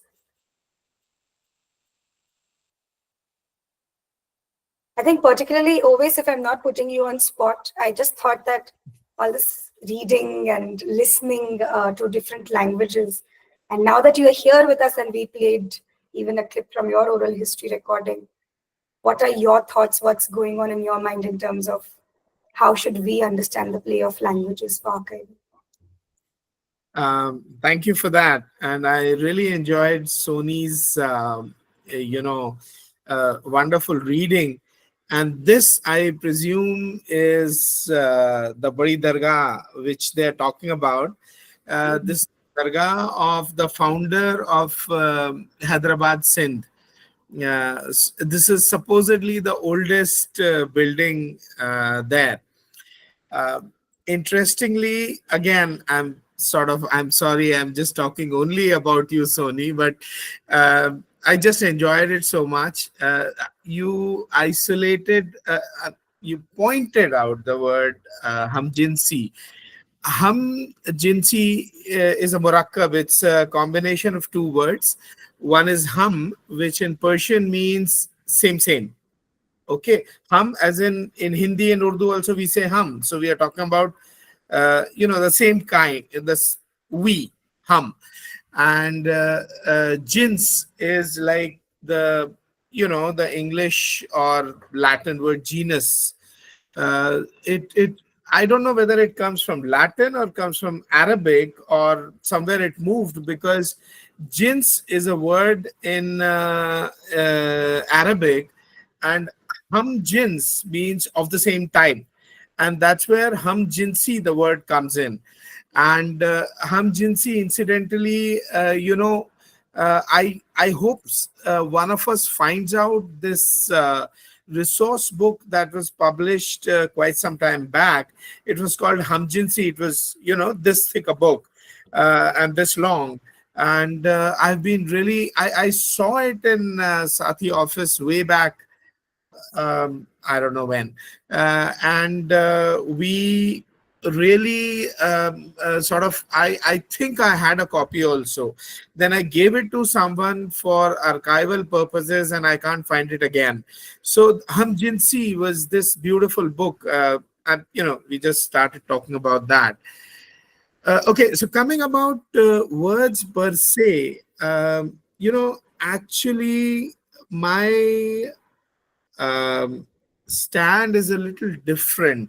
At some point, we came under pressure from this brigade which calls everyone anti-national. So we started trying to put everything. Thank you, Sid. That's the one I'm talking about. I don't know how to find a copy of that. So maybe we must, because I think it's one of the best resource books I have ever seen. Oh, wonderful, Shobna. Is that the one I gave? Yeah, so this is a very important thing. Anyway, coming back to, I was talking about words. See, we came into this space where we thought that we must find equivalent words from an Indian language necessarily. I think it's not really important. Why? Because language is a living thing. It's like people, it's like society. It's born, it survives, it thrives, and it dies, you know. So words, on the other hand, they go on almost like forever, because you look for the words for ma is, mother, everywhere, mater. You find that word.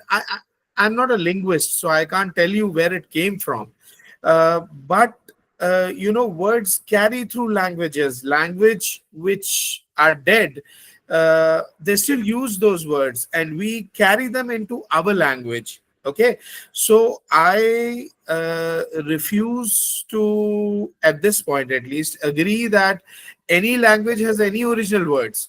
What languages have is grammar, is idiom, is a social placement, not really words. Vocabulary comes from elsewhere. In Hindi, we actually say there are some original words, and by those original we mean coming from Sanskrit, but Sanskrit also, they came from somewhere, right? But the non-Sanskrit words in Hindi are typically taken as of two types, tatsam and tadbhav. So tatsam word is that which is taken as it is, like station, train. Everyone understands station, everyone understands train. Why shouldn't everyone understand gay or bisexual? All we need to do is just say those often enough, and then people will start understanding. Once or twice we'll have to explain what they are, as speakers have shown us the explanations of those words, and once they're accepted, it'll be fine. So that's some. Then there are tadbhav, which is a similar thing.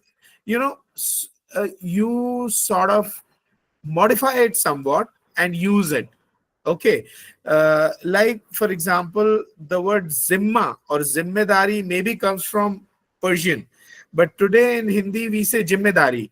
Now, I don't say that it's spoken wrongly. I would say it's a tadbhav word in Hindi, right? Like in Urdu, for example, there's no word for parliament.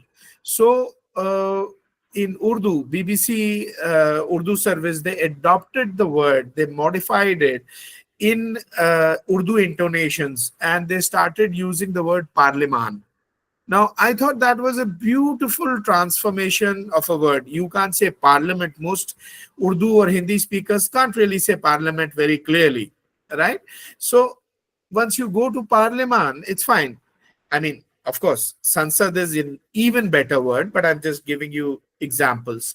So you can coin words, you can go to older words, you can adopt words, you can change words, and best of all, you can actually abduct words, right? Sony, you used a better word for that. What word did you use? For adopting and adapting, you used a wonderful word.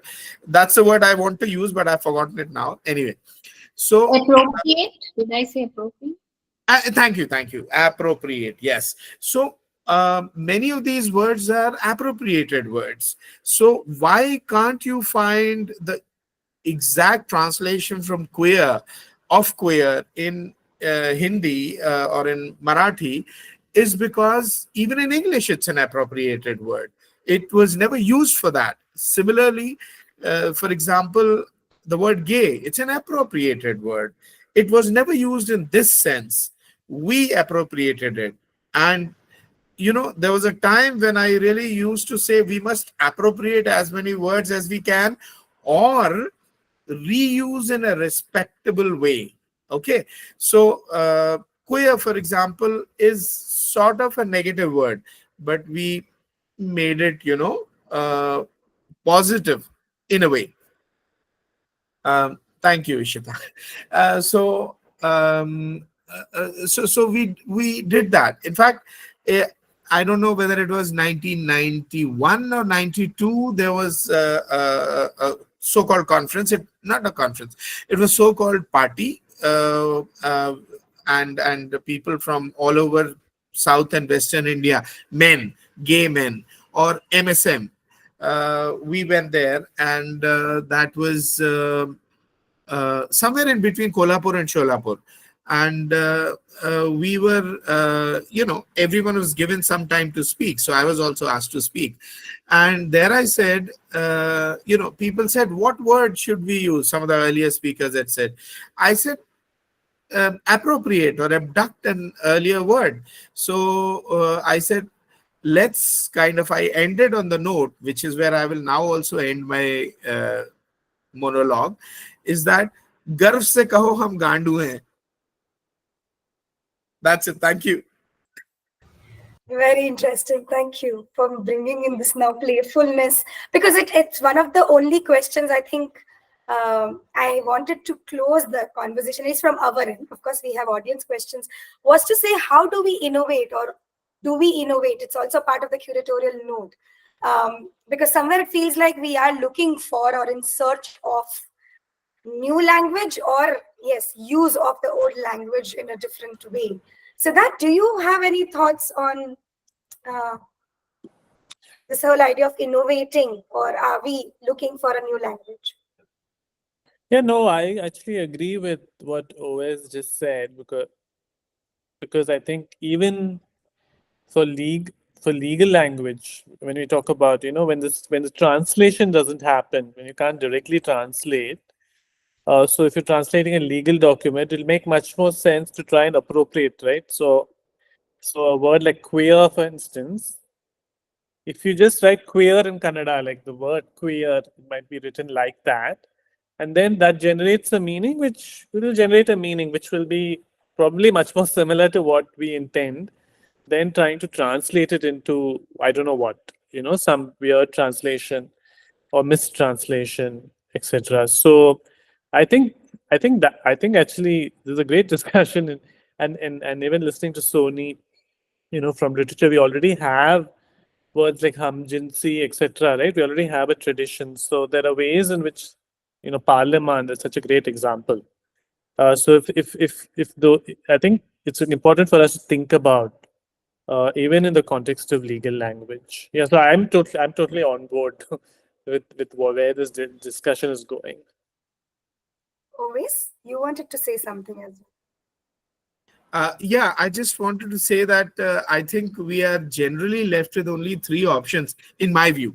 I mean, I'm open to adding something else, but it could be tatsam, that is, adopt a word as it is, write in your own script. No problem with it. I mean, Sindhi is probably the only language which is written in, I don't know, 3 or 4 scripts. Punjabi, again, Punjabi is written in Gurumukhi, in Shahmukhi, in Devnagari. What do they call that? Devmukhi. I don't know what they call it. So we can always adopt straight away. So it's tatsam. And the other word, other is tadbhav. Just change it slightly to make it more convenient to speak in that language. And the third thing is, from your own language, whatever is existing, just appropriate it. Don't worry too much about, wahan pe dvilangik, ubhaylangik, because people will get confused. I mean, when we are getting confused, I mean, and we are supposed to be the people who at least know this much, if not all of it, right? So what will happen to all other people, the so-called, man on the street or person on the street? So I completely agree with that. I see only these 3 possibilities. Going into the history and churning out something that people may not understand. It might just become too difficult for people to understand. So that's my take on that. I'm through. Thank you.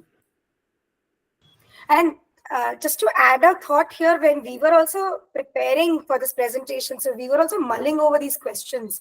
One of the things we've not gone into is, of course, showing the metadata sheets, etc., where we are using more languages, etc. One of the things we did figure, or we sort of add to this conversation, is that we will need to mix languages. So I took the liberty, I'm not a literature person, but whatever bit I understand, the whole idea of code mixing and code switching, which is what we do in our everyday lives, right? So even if I'm talking to somebody in Hindi, I don't have Hindi words for all English things that we have to say, and vice versa. Why can't that become a way of working, not just communicating, and that too within an archive? And of course, it's happened in the oral histories.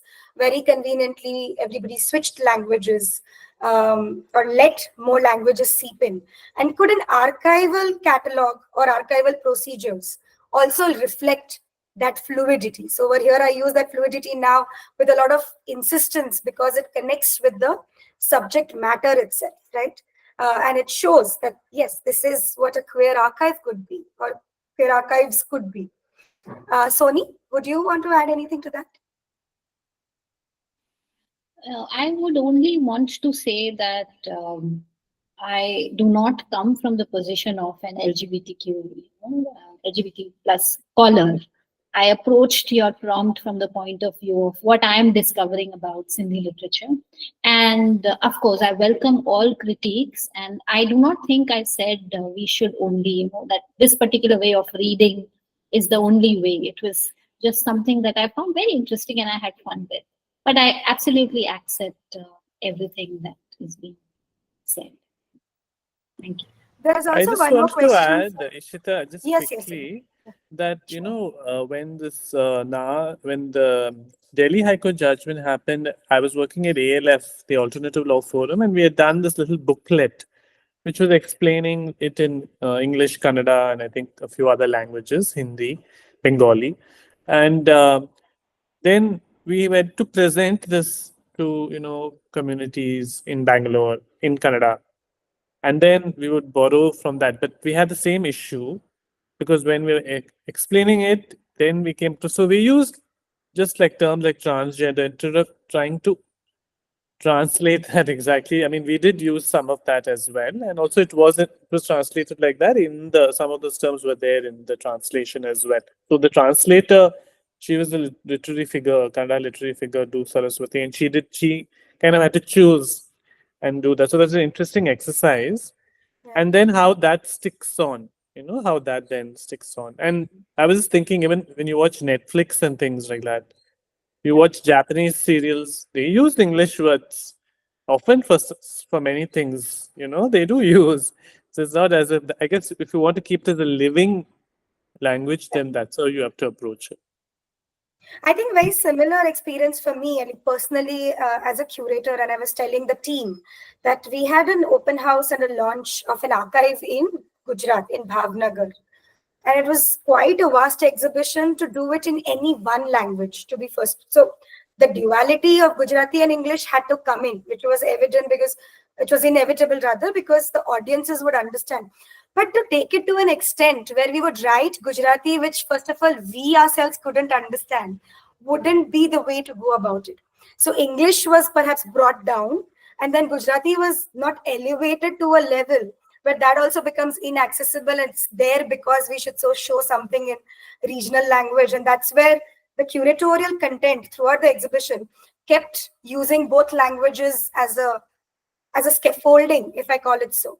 So when you're thinking something in English, you write it. But if a thought comes in Gujarati, you don't have to necessarily convert it into English. It's okay if 10% people or 20% people wouldn't understand. So this loss is acceptable, is what we realized. And those who want to understand would put in that effort, or would ask somebody, would generate a conversation, and not leave everything to the language itself. And of course, the way Soni showed us what experience could also mean. And as a curator, I believe in it a lot more, that in a space, there is so much more that you would experience, that sometimes language as words can also be left aside, and people could experience through objects, through histories. Something that we haven't spoken about, that in the archive, we are constantly finding a lot of artistic expressions. And that's also a language. There are artworks, there are models, there are cards, and they also speak for queer lives and queer histories. Perhaps not at all in the way that somebody would speak in spoken or written language. So how do we then expand our understanding of language and communication becomes very important in this process. Before I forget, Shivangi has a question for you, Soni. She found that the literary motifs of Sindhi poetry resemble a lot with the genre of Rekhti poetry in the subcontinent. If you could reflect some of your thoughts on this. Thank you, Shivangi, for your question. My other research is on Sufi poetry, Sindhi Sufi poetry, and I'm exploring how it uses the concepts of a female beloved or male beloved, and explores these kinds of equations also of who is addressing whom. In a way, I have established some sort of parallel with Bulle Shah also, and the use of he, the way he uses he in when it comes to addressing beloved and when it comes to addressing God. I've also found similar kinds of references of the seven folk heroines of Sindhi literature. So I do see a lot of these connections, but I have not quite looked at Rekhti as a domain in itself. Hopefully, by the time I conclude my research on Sindhi Sufism, I might have some concrete inputs for you. But yes, at this point of time, I would say that there's a lot of similarity that I found with Punjabi poetry. There is a lot of uniqueness also that I found in Sindhi poetry, which was more about how they speak in terms of religiosity, how Sindhi poetry merges or blends Advait, Vedantic thought, and also at the same point of time Sufi thought. So it is I'm more interested in the way it mixes Om with Vahdahu. But I'll get to Rekhti, I promise, and I'll get back to you. Does this help, Shivangi?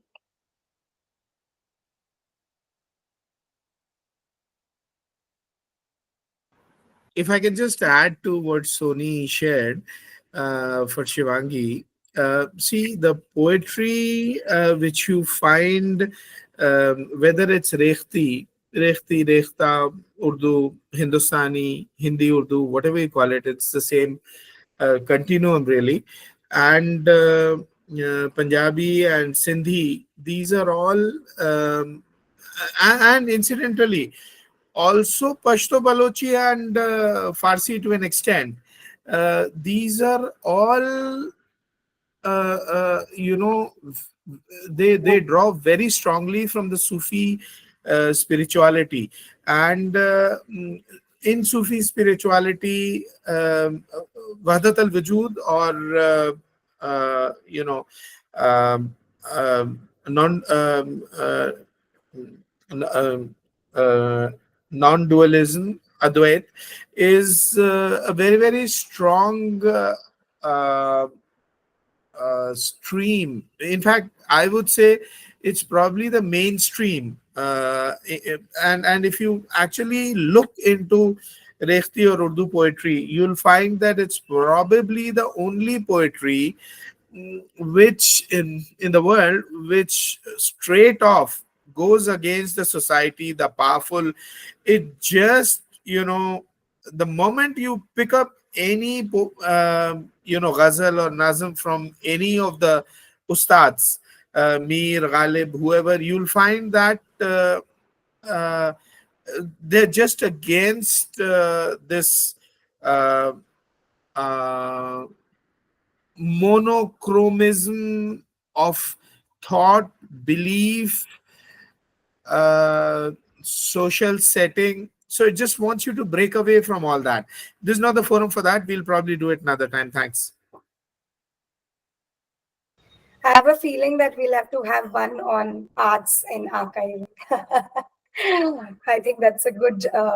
We have been doing this, so we are looking at the dialogues taking us through what is the next that needs to be spoken about, and organically guiding us, and of course reflecting back in the archiving process. So I think arts in the archive should be our next conversation, because as I said earlier, we are finding them. We haven't found so much of literary work as Soni and Oves are discussing, but perhaps that is what the presenters could bring on board, and we could all start looking at what is the nature of queerness in arts and how that can start reflecting our understanding. Perhaps it will also take us back into addressing some of the questions about the processes of querying an archive, as well as modalities of language and communication. So it's been a very nice transition in that sense. Sorry, Ishita, just to add a little bit to what you were saying. In fact, if we look for it, we find so much in arts. I wrote a paper, I don't know when, I think mid-90s, which was about the gender of the beloved in Mir's poetry, Mir Taqi Mir. And maybe if we do one, please remind me to do a little bit on that and maybe find it somewhere on the net. So there is specificity in terms of whether Mir is desiring a woman or a man.